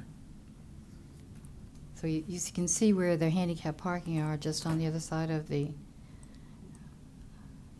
oops. There you go.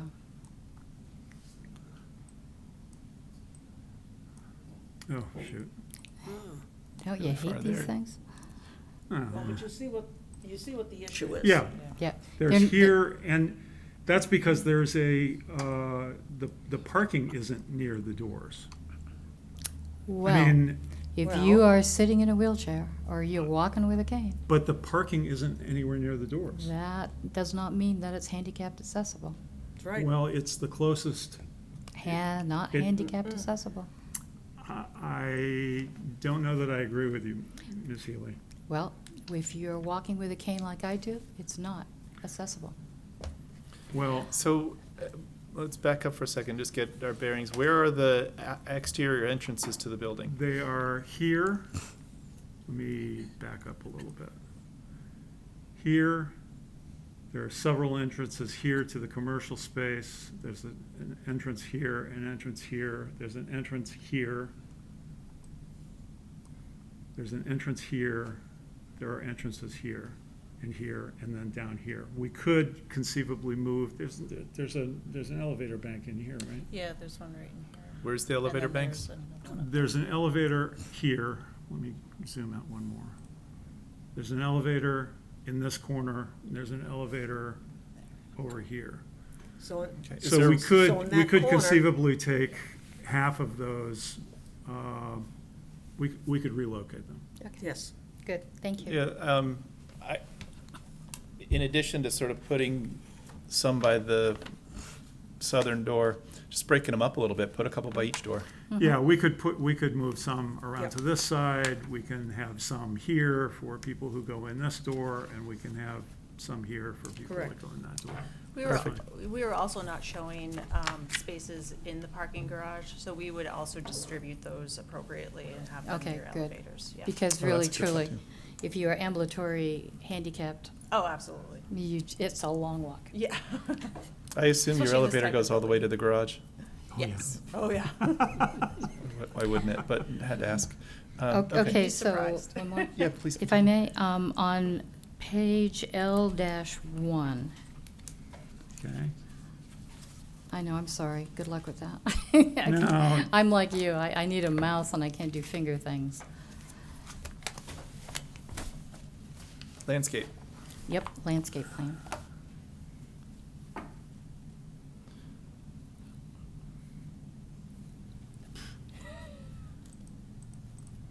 All right. There This it one. is. There you Yep, go. that one. Okay, I love all the plantings, but my question is on that, I think it's the south side, where the commercial side this- is? Yep. on this side? Yeah, Yeah. going up that side, you notice Yeah. all the plantings that head to, go up toward the side of the building? Fire folk, how do you get your truck in there? We were just talking, we don't. Yeah, so in other words, you could not get fire equipment in there if there was a fire in any of those apartments or buildings on that side of the building.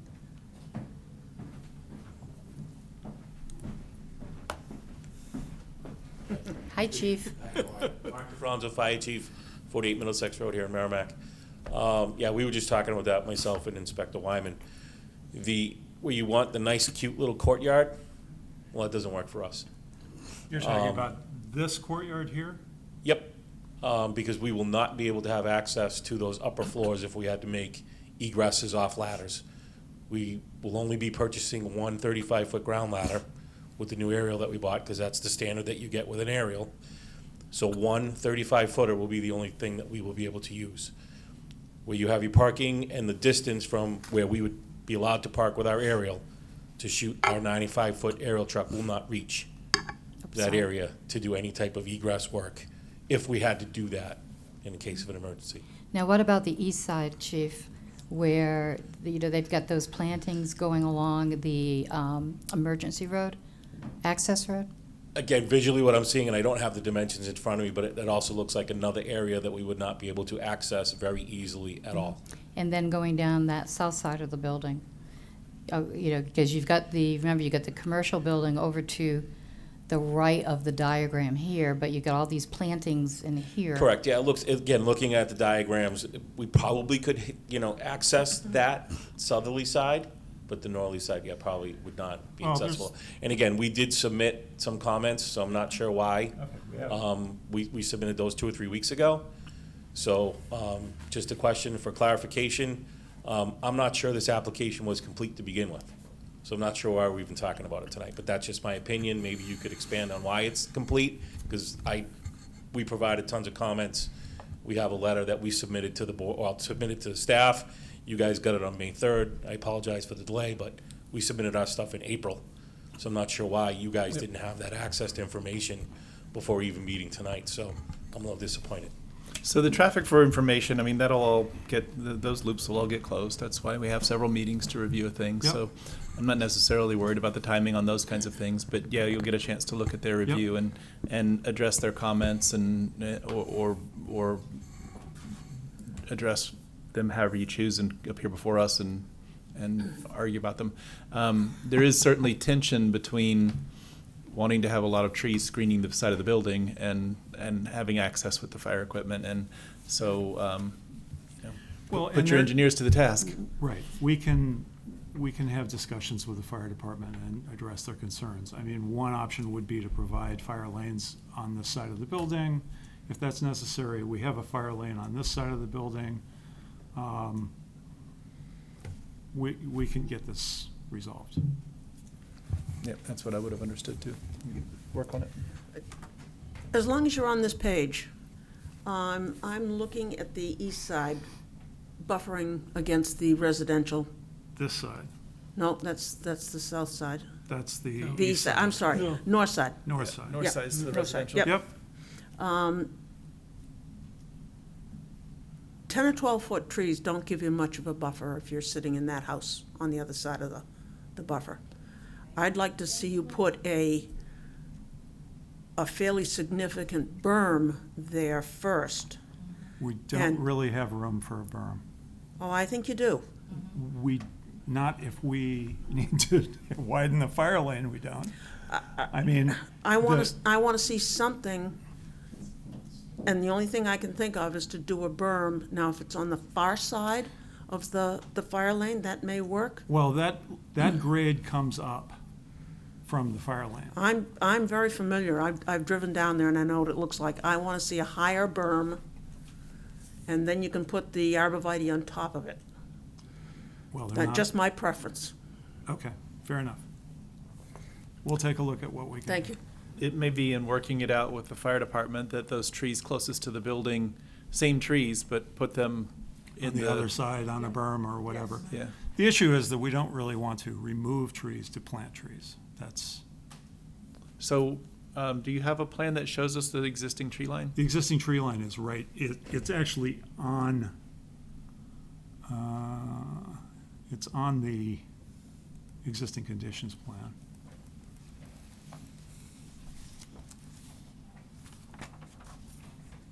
It's on the far side of that access road. Yeah, it's right on the far side of the access road. I mean, maybe 8 feet off the edge of Correct. the access road. I don't know if I have an existing conditions plan in my set. Well, Go ahead. in any case, it is right, it's about 8 feet off of the side of the road. And with the exception of where this stormwater basin is, and then you've got Yep. more or less continuous trees to the property line. Give me your best landscape architect's description of the woods and trees there. Is it sort of relatively mature? Is it? Yeah. It is mature, it's also, Deciduous. it's also mostly deciduous. I mean, I think that there are some tall pines in there, but mostly it's oak and maple. Okay. Mostly oak, actually. So that existing screening is, got the higher up canopy and your plantings are intended to be the lower down? Yes. Okay. But it's seasonal. Although Yep. the lower plantings will also obviously grow. I mean, those trees, the trees that we've specified are 30, those evergreens are intended to be between, say, 28 and 40 feet tall Okay. at maturity. Okay. Continue further questions by board members. Morning. So first I want to say, this is really beautiful. Oh, thank you. And I really do like the colors that you went with the light colors, and once this is all done, it really is a beautiful place, which is nice. So a couple of questions I have is in regards to Phase 1 and Phase 2. So my understanding is Phase 1 is the hotel, but yet, No. No, the way the phasing was approved is that the first thing that gets done before anything else gets done is the roundabout. Right. And then either the multi-use building or the hotel. Come next. And then phase 3 is whatever wasn't in phase 2 with respect to the Apartments. non-residential buildings. And then phase Okay. 4 is the so, because like residential building. tonight when you showed it, you blocked it out like this is Phase 2 and this is Phase 1. Yeah, that's from a site plan perspective. So we have a site plan that covers the entirety of this property. And we're only modifying a portion of that. So that wasn't that's related to why you did it. phasing. Okay. It was related to the approval that we're talking about tonight. Okay. But I think, just like what Bob had said, I really want to make sure that hotel goes in, and I feel like before I heard it's been started, and then people were saying, but there isn't anything there, if, in my recollection Well, of the hotel. all of the utility and roadway infrastructure is built. So, I mean, the parking isn't paved, but, I mean, it's been blocked out. The sewer's there, the water's there, the fire protection is there, the stormwater is all there.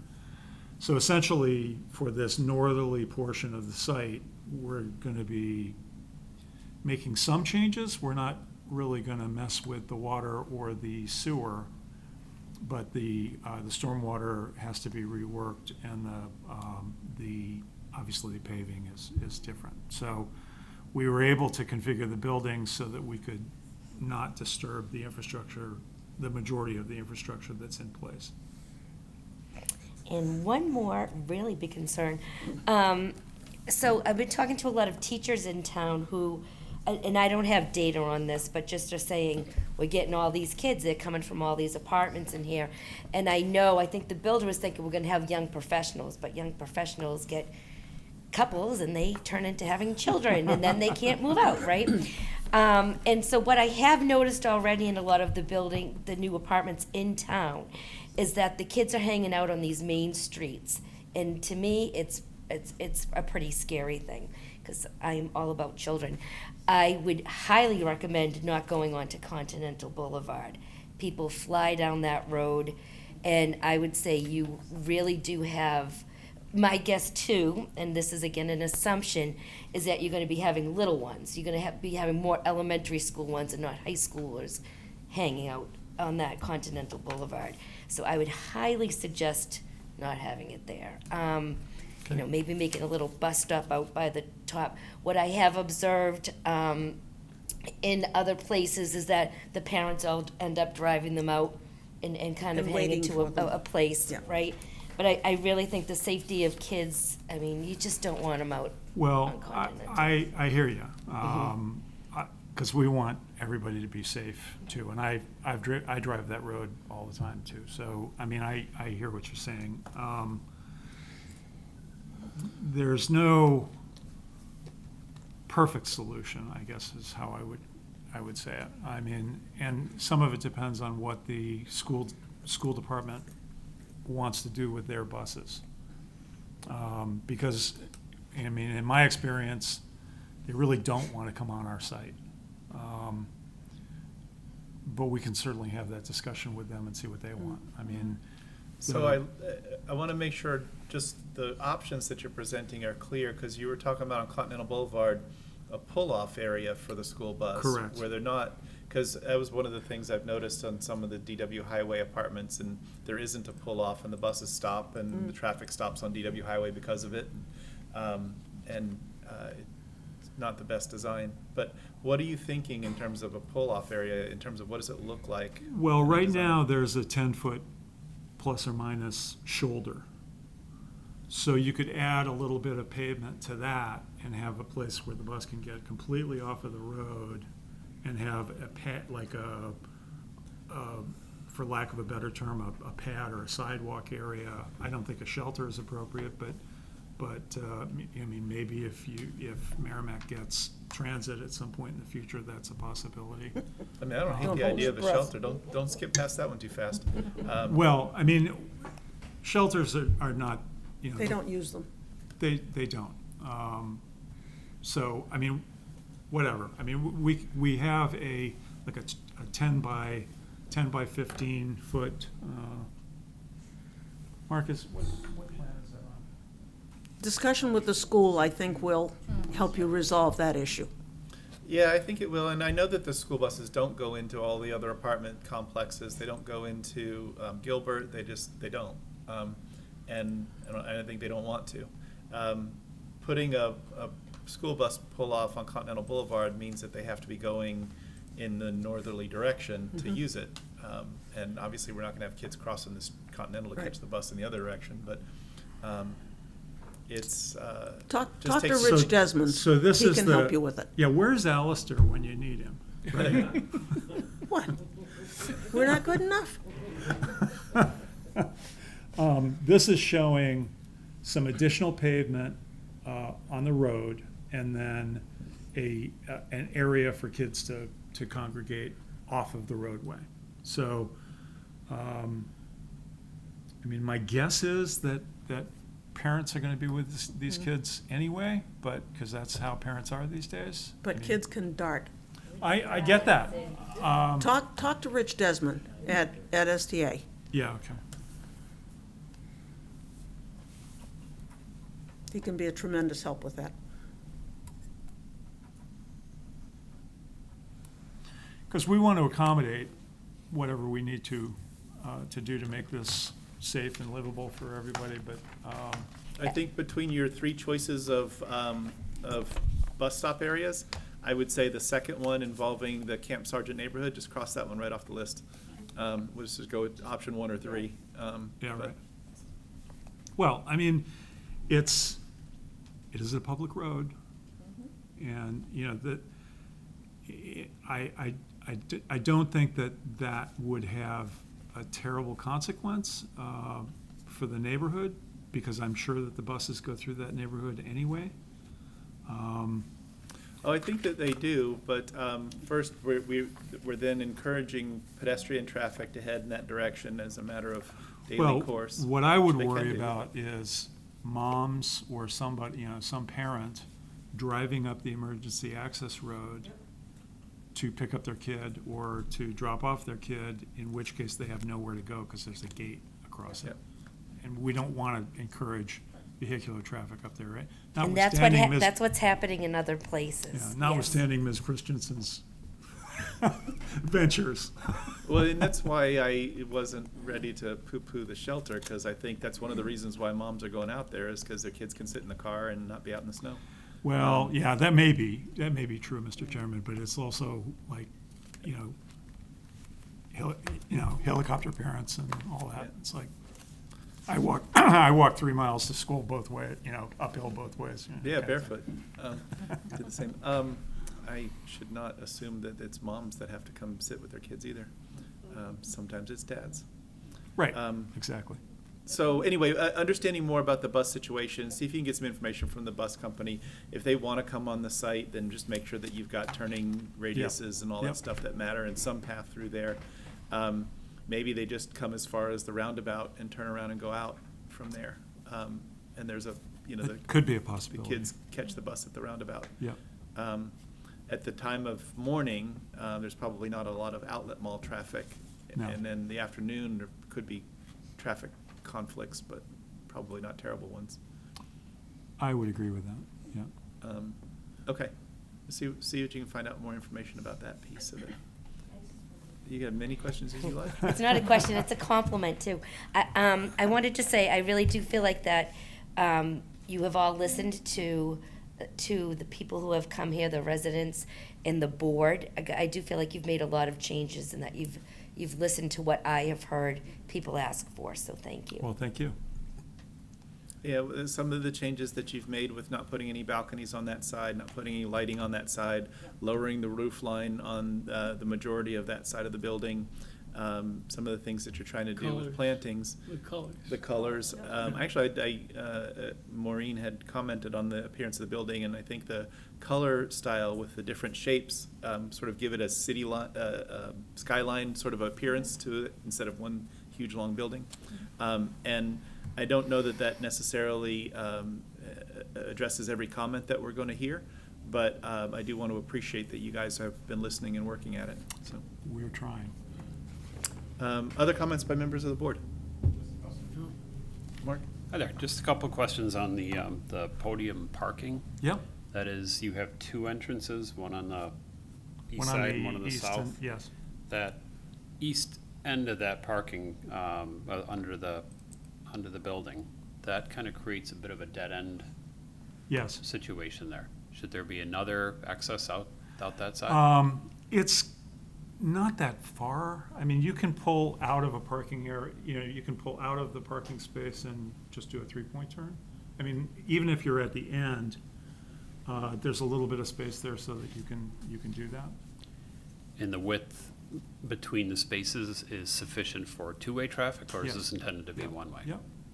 It's standard parking dimensions. It's a 60-foot bay with, you know, 24/18.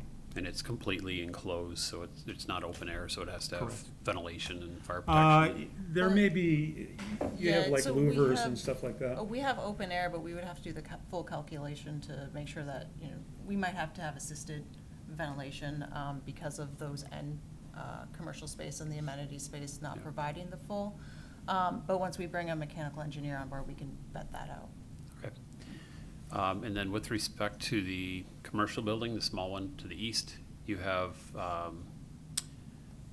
You have cafe and some restaurant, and then you have some commercial office space on that same floor, or is that intended to be retail? It's retail. Retail, okay. And then upstairs, And then you're planning upstairs is- commercial is- office yeah. space? Right now, we're thinking that's gonna be like a co-working space. Okay. And then with the building amenities, back to the multifamily, you had a very small bike storage area.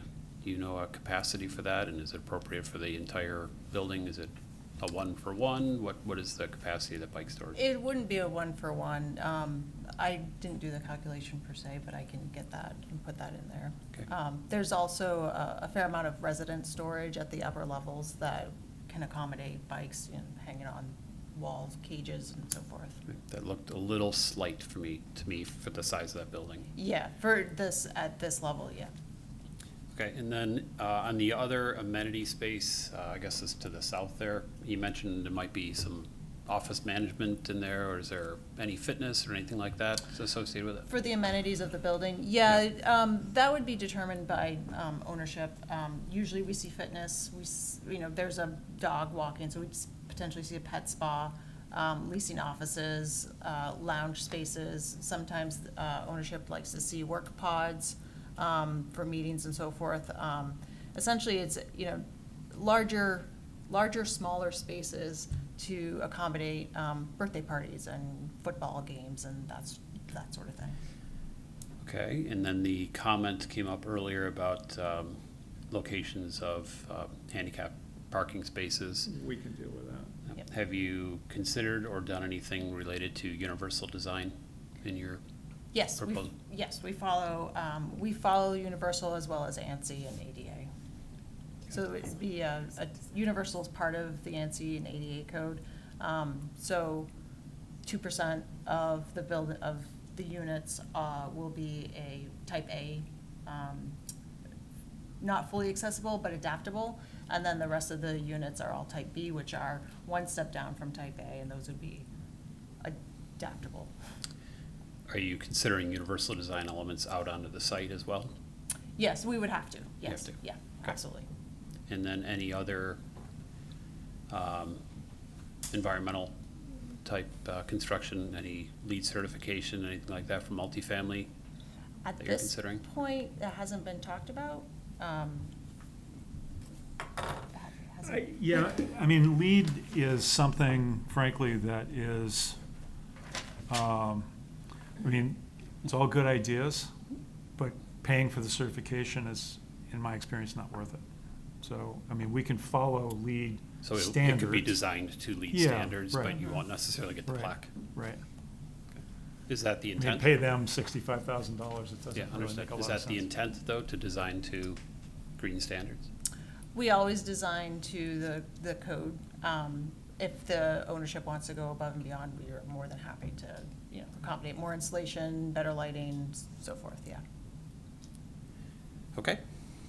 I think that was it for me. Thank you. Thank you. Thank you, Mark.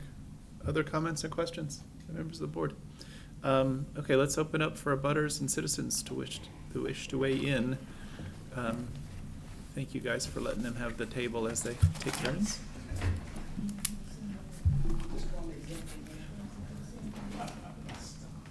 The older we get, right, Joe? Nancy, you can have the table, you don't have to stand. Or if you want to stand, maybe you said your knees hurt. Whatever works. I'll be able to get up.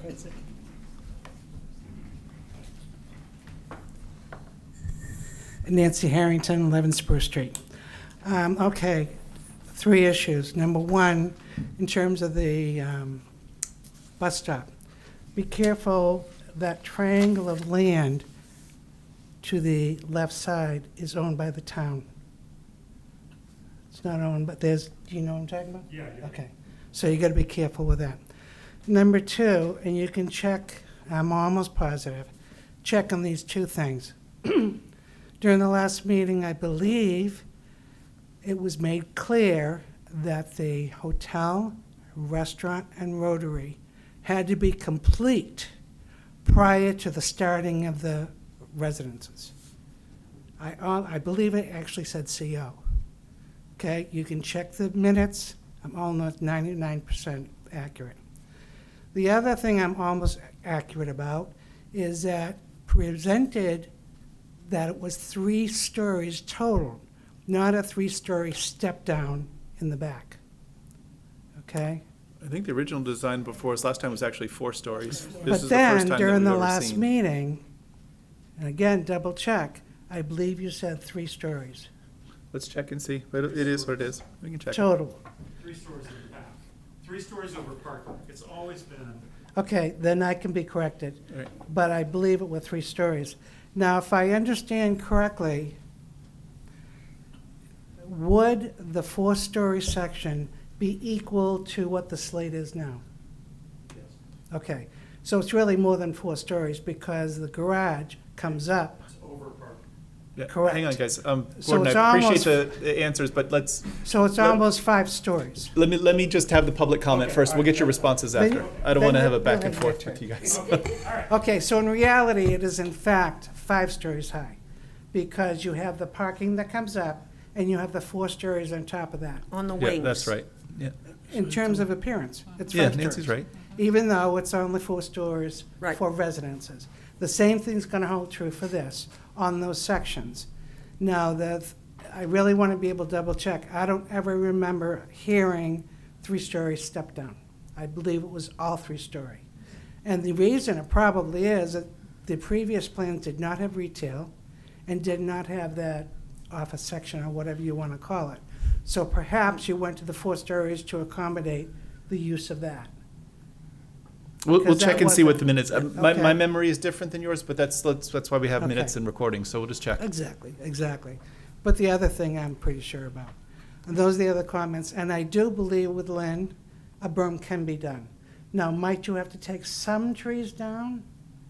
It probably would be worth it because you're right, they're all deciduous. And come fall till now, There's nothing. it's totally open. So I think, and I can double check with the, because where I am, there is a berm, which is right by the rotary, which you're gonna take a little bit of it, I know you will. And I'll keep my eye open. That's, yeah. Because I have the big mouth, is that what you're saying? But I think it would be worth it because I think it would be dramatically improvement. Yep. Even though I appreciate you're being careful with the lighting and all that and the coloring, I totally agree, but it still doesn't change the impact and trying to do what we can to be able to minimize the impact. Okay, Thank you, Nancy. Just, let's get all the public, and then you can respond to all of them. Come on forward. Take your time. Good to Hi, see I'm you Barb again. Asketh. I'm at 1 Spruce Street. I actually have a picture of my phone of what it's like back there right now. Can I pass the picture around? or how- Why don't can you send that to the staff, and they'll distribute it to us for the next meeting, because we're gonna have multiple meetings on this, I'm sure, so. Wow. I do want to see it, I don't want to turn you away, but I also needs to make it into the record. Can you tell me what the email is quickly? Casey? Where do I send it? If you want, I can write on a piece of paper and I can give that to you. Okay. Okay, Anytime in the next few days, it doesn't have to be tonight. okay. So continuing about the trees, yes, the majority of the trees back there are deciduous. You can see right through right now. There are tall pine trees, but there's no low growth on them. It's all high growth. Yeah. So there's very, very little that covers low growth or whatever. I did have a question about what type of trees would be planted. A while ago, they had planted some arborvitae in along our backyards, closer to our lot line, but most of them have died. So I would really hope that wouldn't happen, and I'm also curious what sort of upkeep and to make sure that the trees that they plant, what would be the plan to make sure the trees that they plant do survive? Sure. Their landscape plan, well, I'll let Gordon answer his own questions, so I don't have to answer them for him. Okay. Their landscape planning here does specify what those trees are, and we'll get those answers for you. He'll read them out. Okay. As far as the school bus stop, I've got to agree on Camp Sargent. I mean, that's essentially a right angle turn. Parents want to be out there, as someone had said, in their cars. I would hope that the access road wouldn't be used for that, but there's nowhere for them to be on Camp Sargent. Also, the earliest bus comes at 6:30. They do come very That's- early, and I also think that the bus is going to turn right off of Camp Sargent Road so that the bus door is facing the development, and that's going to be stopping like right immediately at that corner where, you know, the next car is going to come turn right in behind and. Yeah, it'll be the in bus way. route comes up Continental from like Industrial, so towards, Yeah. and then it takes a right on Camp Sargent, and then it goes down Spruce. That's what it's been for ever and ever.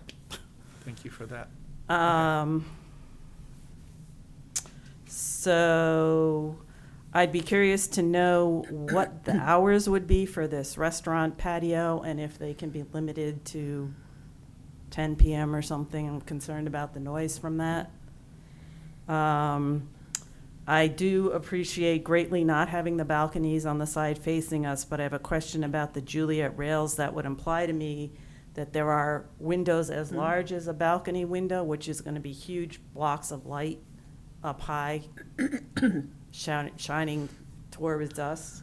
I mean, there's no outdoor lighting, but there's going to be blotches of light if those are as big an opening as a balcony, which I would assume it would be, given the need for rails. So I would love to see smaller windows back there. Want to verify, I assume the parking garage is enclosed, so there won't be headlights shining. I believe that was talked about a long time ago.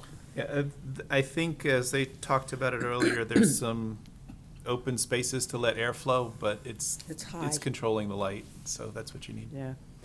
I do also appreciate the use of natural colors. The colors that are on Slate, the brown and the green, at least what faces us, is great because it's blending. I would question how blue is a natural color. I think green would blend a lot more. But, and yeah, I would love to see a higher berm there and more non-deciduous trees. So if it was their proposal that they've got to make room to put a berm there, you'd be okay with them removing, I don't know, 10 feet or 20 feet of trees or something like that to put a berm and then replant on top of it? 10 feet maybe, probably not. I mean, I don't know how much space they need, but I just wanted I mean, I would- to understand. I don't want them to come up with a solution that makes it worse, in your view, so. Yeah, I'm not sure. I haven't walked over there recently to see like what's close to the access road. Okay. As far as big trees that would have to come down. I know there's a lot of like scrub, or last time I was over there, which has been a while, there was a lot of like scrub growth and small bushes and stuff there. I mean, that I wouldn't care. Just make a note for myself. That issue you raised, Bob, was brought up before, and one of the reasons that the applicant hasn't done a berm is because people were worried about it removing the trees that are there. I'd rather have a berm with some good, thick evergreen trees on top than some of those deciduous trees that are very open and scraggly. I would as well. Personally. Yes. I have a agree. feeling, just the note that I made for myself, it's been quite a long time since the planning board has been out to the site as a site visit. And it may be something we should do as a part of this, because we've got almost completely new members. That reminds me of something. I'll bring it up You later. should write down. What? Write it down and remind us. I of it. should Yeah, I write believe it it's been down, years. Yeah, it's been Yeah. a To my long time, knowledge. I because know we I all think met Alistair back was the there. one that organized it. I was there 2 days ago. Flew the balloon for where the height would be for the, Yeah. Yeah. That was, yeah. it was quite a lot of years ago. Anyway, okay. So that's it for me. Thank you, Barb. Thank you. Who's next?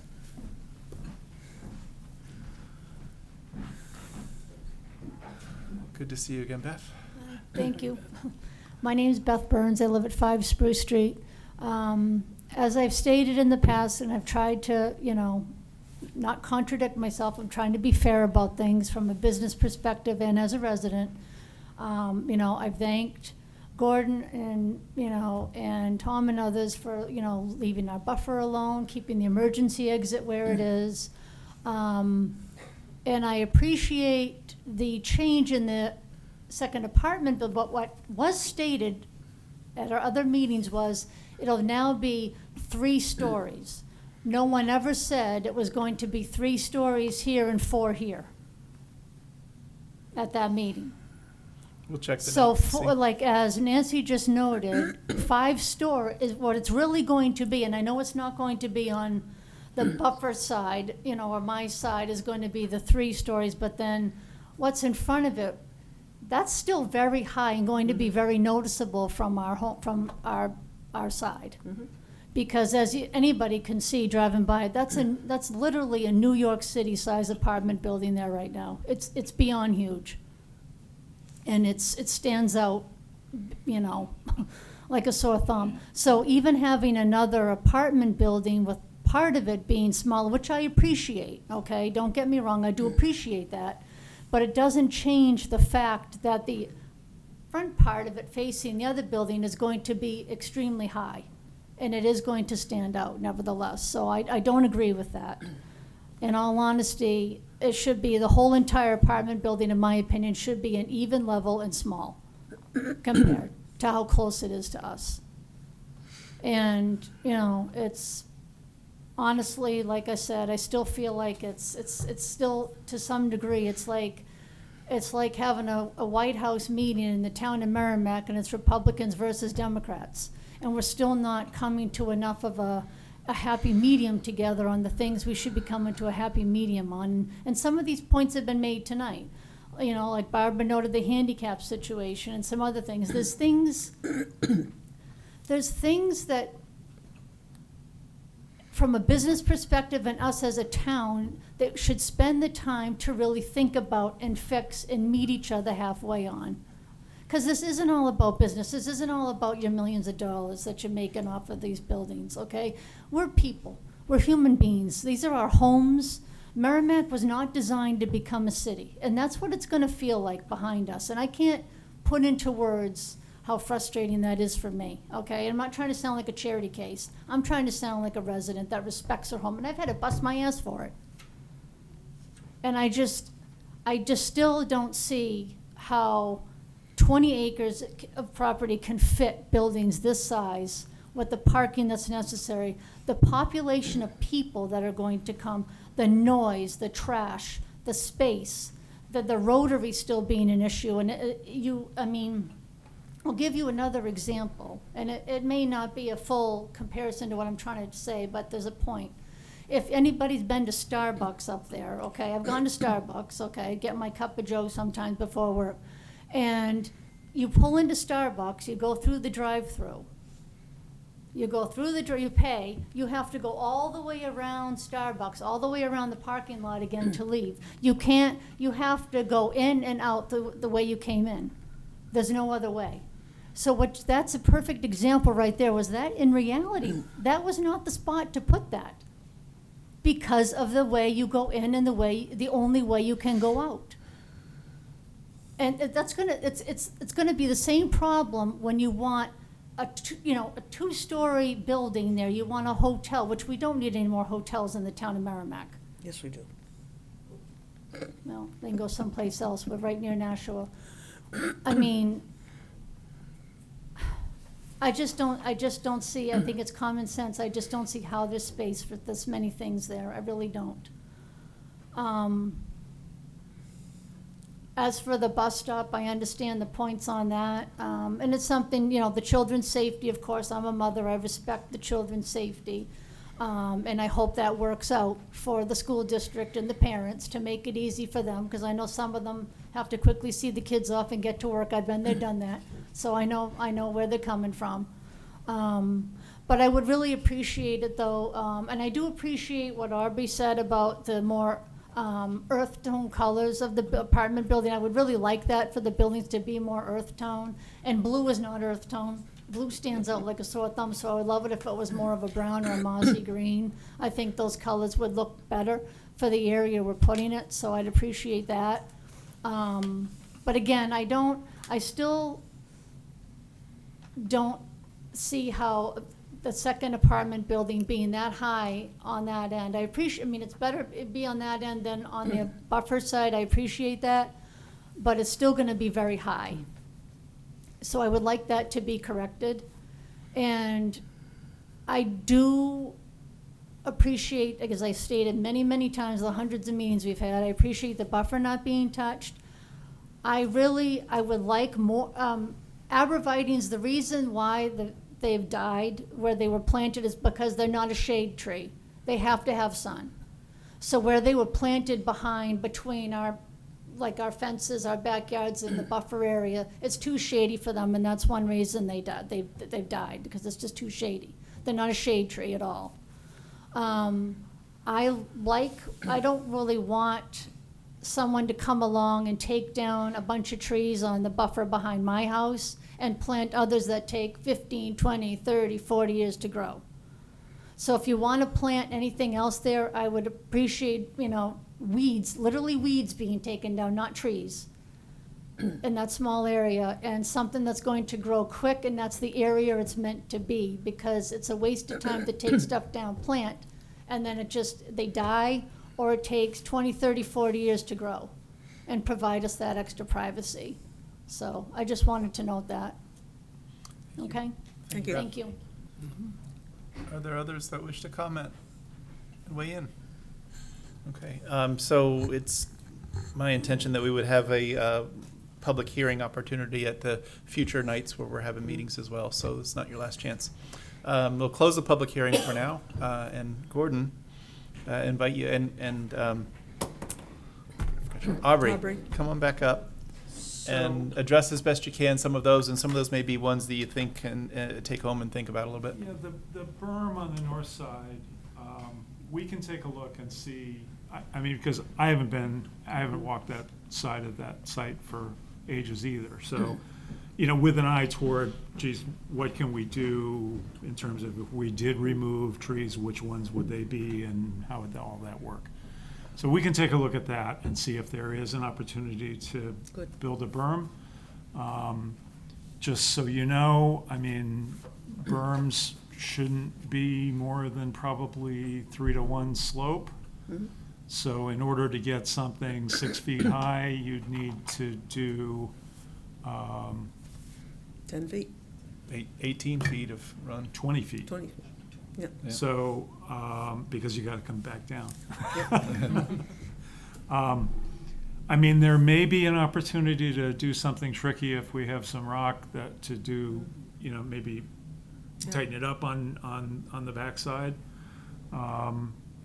In other words, have a slope up and then just look flat, at it. and then, so we'll take a look at it. Yeah, bring us the information and we'll have a Yeah, look in at it. terms of the species that we are showing here, they are white spruce, which is a native, takes a beating, keeps on ticking. Eastern red cedar, which is also a very hardy native tree. And both fairly fast-growing. Yes. And then Austrian pine, which is not a native, but all of these trees are what we call self-heading, which means that they don't lose their branches down low.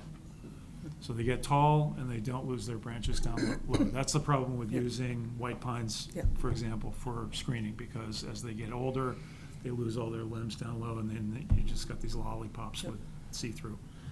So that's what we have proposed in that area. The other thing that I just wanted to remind the board about, this is the drawing that we presented during the conditional use permit process. The upper drawing is what was slated to be constructed under the initial conditional use permit. So a 6-story parking garage and a 4-story office building. In essentially the same location that we're showing our building today. And then this was my admittedly unexpert attempt at showing what the building massing might look like if we did drop that upper floor. So as you can see, this is one floor. The bottom floor is parking, and then we have 3 stories above it on the north side, and we have 4 stories above it on the east and the west, and the other wing. So just to make sure that we have the record correct, that's what was presented. And that's all I have. Did you have anything that you wanted to comment on? I mean, since we'll probably be back, Guaranteed. we can provide hard samples for coloration of the building, and we can provide, maybe 2 options for a green option as well as this blue option, to show what everyone thinks. I actually don't, I mean, thank you for doing that, and I'd like to look at it and see it, but some of the comments about blue, I have Depends on what tone of blue. I mean, it sort of does, in your picture here, it sort of matches in with both somewhere between the sky and the ground. Yeah, it's certainly not an electric blue, which definitely isn't a natural color. It's more of a gray blue, not as bright as the sky, but maybe more like the lake, It's an overcast sky. Yeah, sure. Anyway, but I still thank you for offering to show us with some other color choices, and we'll certainly offer our 2 cents when we see them. Can you talk a little bit about the Juliet railing setup and how big those windows are? And I'm also sort of recognizing the idea that apartment dwellers are going to have their own privacy interests and are going to have some kind of a curtain unless they're looking out the window or something. Yeah, agreed. So they would, typically at night, hopefully, you have your curtains closed. But typically with a Juliet, it is a slider style.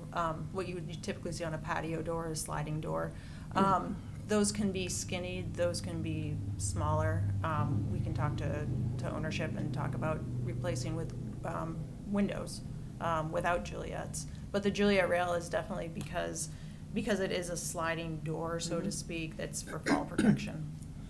And it also is important to note that it's not every opening. So, 2/3 of the openings are standard windows. So it's just a slider every, third bay or fourth bay. Yep. Okay.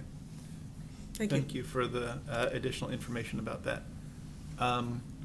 It wasn't necessarily a follow-up comment from the folks that the public had offered, but I do want to touch on this idea of a site visit. I'm in favor of us arranging a site visit for everybody. Typically, for newer board members who haven't done that with us, that means there'll be a Saturday morning.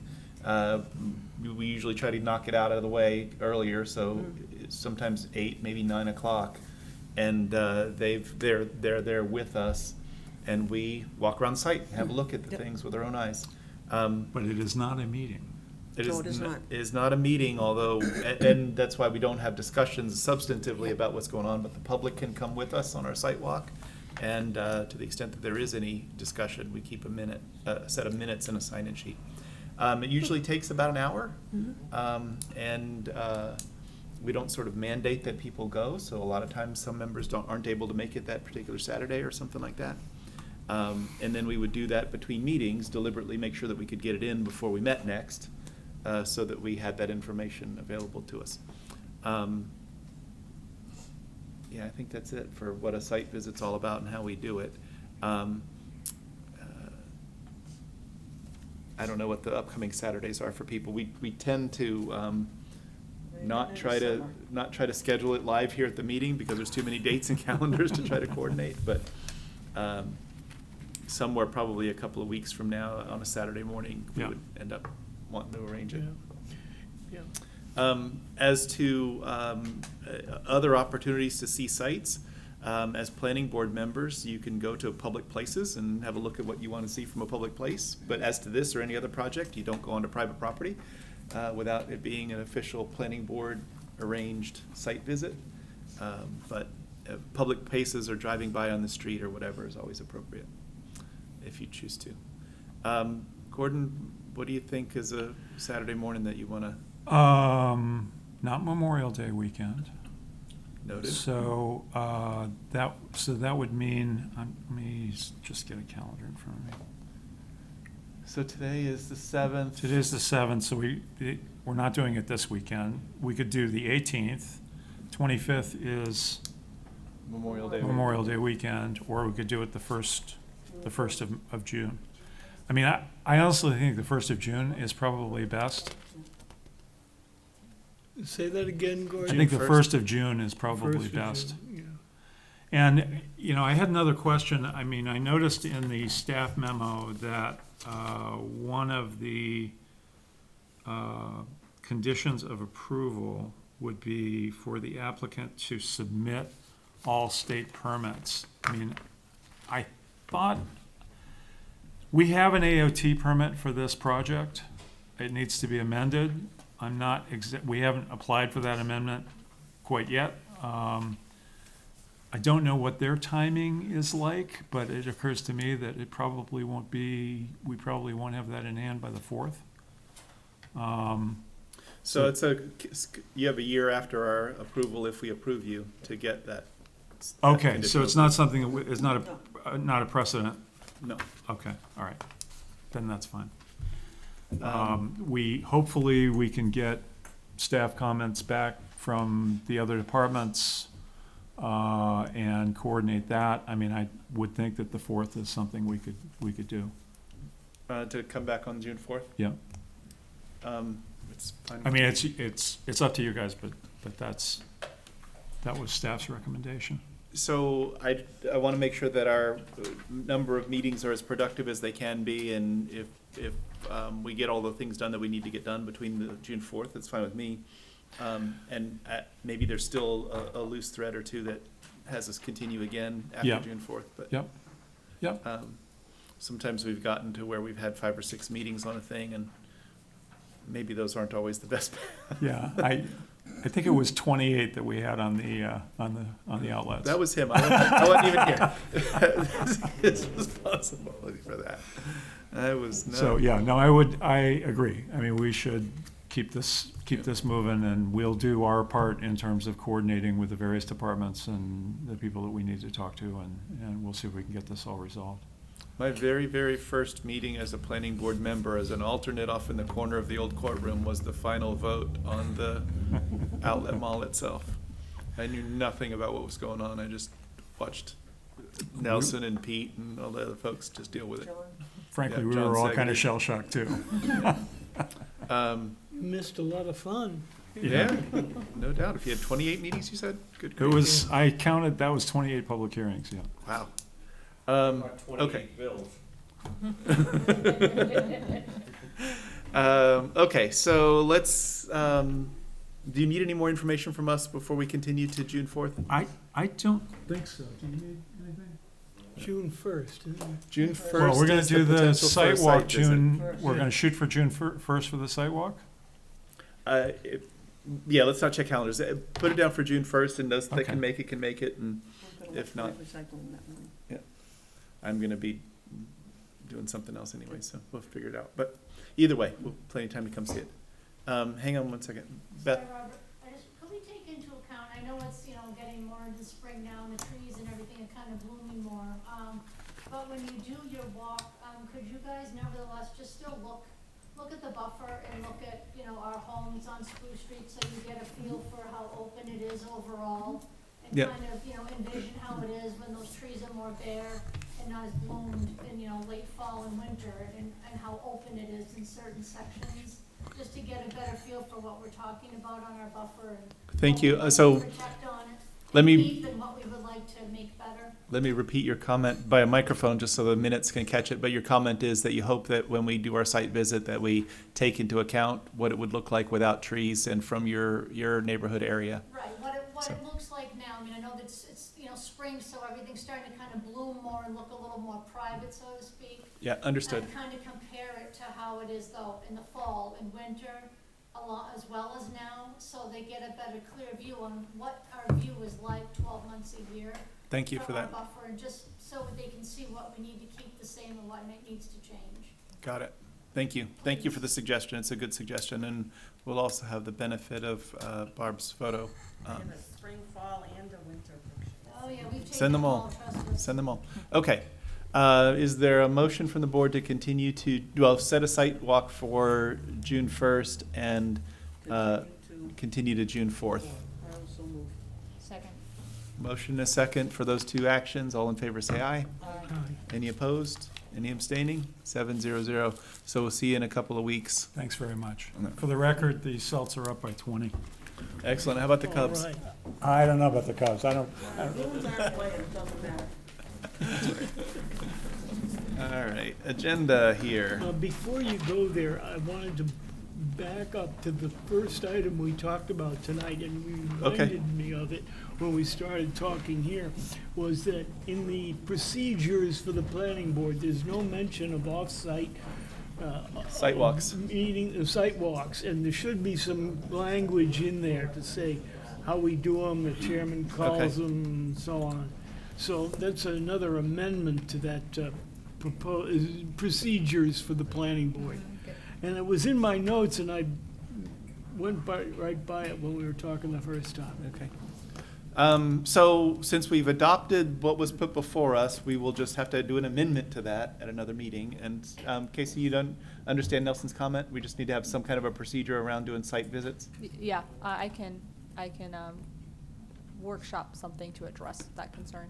Excellent. Let's try to do that in one of our next couple of meetings, since we've already put a site walk on the calendar. I mean, we're gonna do the site walk before we actually get an amendment to our procedures anyway, but Yeah. that's fine. Yeah, no, I meant to get the procedure right. Yeah. It No, that makes doesn't need sense. to be done next week, but Okay. The next thing on our agenda is a planning and zoning administrators report and discussion and possible action regarding other items of concern. Casey, is there any planning and zoning administrators report? A couple meetings ago, the planning board mentioned that you wanted to hear administrative approvals that the staff approved since your last meeting. So, and I did do that for you at your last planning board meeting. So just an update that since you met in late April, we've done 2 more admin approvals. One was for a site alteration at Thimble, which is a garage door company. I can give you the address if you don't know where that is. They're just simply adding a deck onto their business. So it's such a minor change. We did not send that for planning board site plan amendment. And then the second one was a commercial tenant change on Columbia. Is it Columbia Avenue? Columbia Circle. Street? Circle. Thank you. I knew Columbia Circle. And that's it. Thank you. Other questions and comments for staff? Barbara? Just a question, because one of the comments that came out was that fire suppression had been added. And I got to thinking about it, and you know, I've never seen a plan that shows where the fire hydrants are. Is that supposed to be demonstrated? So we do get them on some subdivision plans, and I think like Gilbert Crossing had some fire extinguishers because the length of the roadway is determined by the location of fire hydrants. Mhm. But I don't think that they're specifically called out in a site plan like this, although we could. usually there's, if the conditions always say, it is subject to fire department review. Okay, So so that that's, would be on that's where it gets picked up. But I don't know if there's any going through the cracks on that or not, but, I was just curious, thank you. yeah. Thank you for that. As a follow-up to the same comment, Casey, for all of the things tonight that came up with, go check the record for what happened last time, can you guys run those down for us so that we have that information next time? Yeah, absolutely. Excellent. Did I cut you off? Fire department. Well, I guess the question is whether they should be on a plan, is not where are they or what the story is with them, so. I don't have an objection to it, and I think the applicant certainly knows it, knows the answer to where those things happen. And the so. staff will pick it up if it's in those notes of the approval, and it's always in there. Yep. If they haven't done it. Yep. Okay. Other comments or questions for staff? Okay, then we are, I just want to understand again, because I thought I misunderstood. The revised procedures are going to come back to us, right? no, Or the have ones we adopted adopted? are adopted. We just adopted them tonight. We voted. With So your- we're just with gonna do an your amendment to corrections. them and add in the stuff about. Okay. Yeah, all your so- corrections were in there. Well, okay, we'll get a look at them before the, well. They're the- approved already. Okay, but I haven't, I You'll want to get to look see at them. them. You'll That's get it. to see them. They'll publish the final version of it, Yeah. and obviously if they need to be amended, if there's another tweak to do, we're gonna do an amendment on site walks, so, we can do that as well. Same again? Okay. I just wanted to understand what we're doing. All right, I Yeah. just make sure we're all set. Okay, item 10 on our agenda is the approval of the minutes of April 16th. I move we approved as printed. That was fast. I'll second. She was fast. Any comments on the minutes? Of course. I had. Where did my line numbers go? That's my comment. Yeah, Yeah. that was my capacity, no line numbers. They went away and then they came back Can I, again, they can I went away take some again. executive privilege while Nelson is looking for his comments? Sure. I want to compliment the planning board members for responding to staff when they say, "Are you coming?" It's like pulling teeth to get the zoning board members to respond. They say, "Well, I never respond." Well, you should. So I want to compliment all of you for replying. It's professional courtesy, so thank you. And I can make Lynn cringe when she gets her email just by sending her one on a Monday. Because if I send her one on a Monday, it's like, you're up. And I get some curse words back. No. How are we doing, Nelson? Okay, it's comment on regarding the minutes, the draft minutes Yep. of April 16th. And it's item 6, which is on the last page. Yep. And this one, Mrs. Wolf-Smith shared that since the planning board last met, there had been 3 administrative approvals, a home occupation, a tenant change, and a minor site alteration approval. My comment here is, if you just pick this up and try and read it, you don't know what was approved. You know, unless you were there at the meeting, which you were No, we paying. didn't have any more than that at the meeting. What? We didn't have any more. No, it was just like detail on the message we just got here tonight Right, was, they mentioned Fimble Garage for one of them, but the other two, we didn't specifically Right. discuss the content. Yeah. So, So I guess for the record, since we're keeping a record of what we're doing, this does nothing. but we didn't do any of those actions. that. Right. Those are administrative approvals. Yeah, It's just a But report but to the don't we board. want to keep a record of what was It administratively? doesn't, not approved? here, because we're not, Not our business. we It's not didn't our keep, business. it's not our action, it's there is a record of it, there's an approval done in their office. Okay, well, It's like, Okay. it would be similar to saying, you know, do we want to know all the building permits that were issued in town and sort of list them out here? Wasn't my action, I didn't issue any building permits. no, this wasn't either, but we No. did a minor sale. Well, I just would like to see a little more information on what we're approving, but But we didn't approve that. Those are administrative did- approvals. We didn't Yeah, approve but it. why would we mention it and not say what it is? what's that? Why are we mentioning it? Why are we Yeah. mentioning and then not saying what it is? Should it not even be mentioned at all?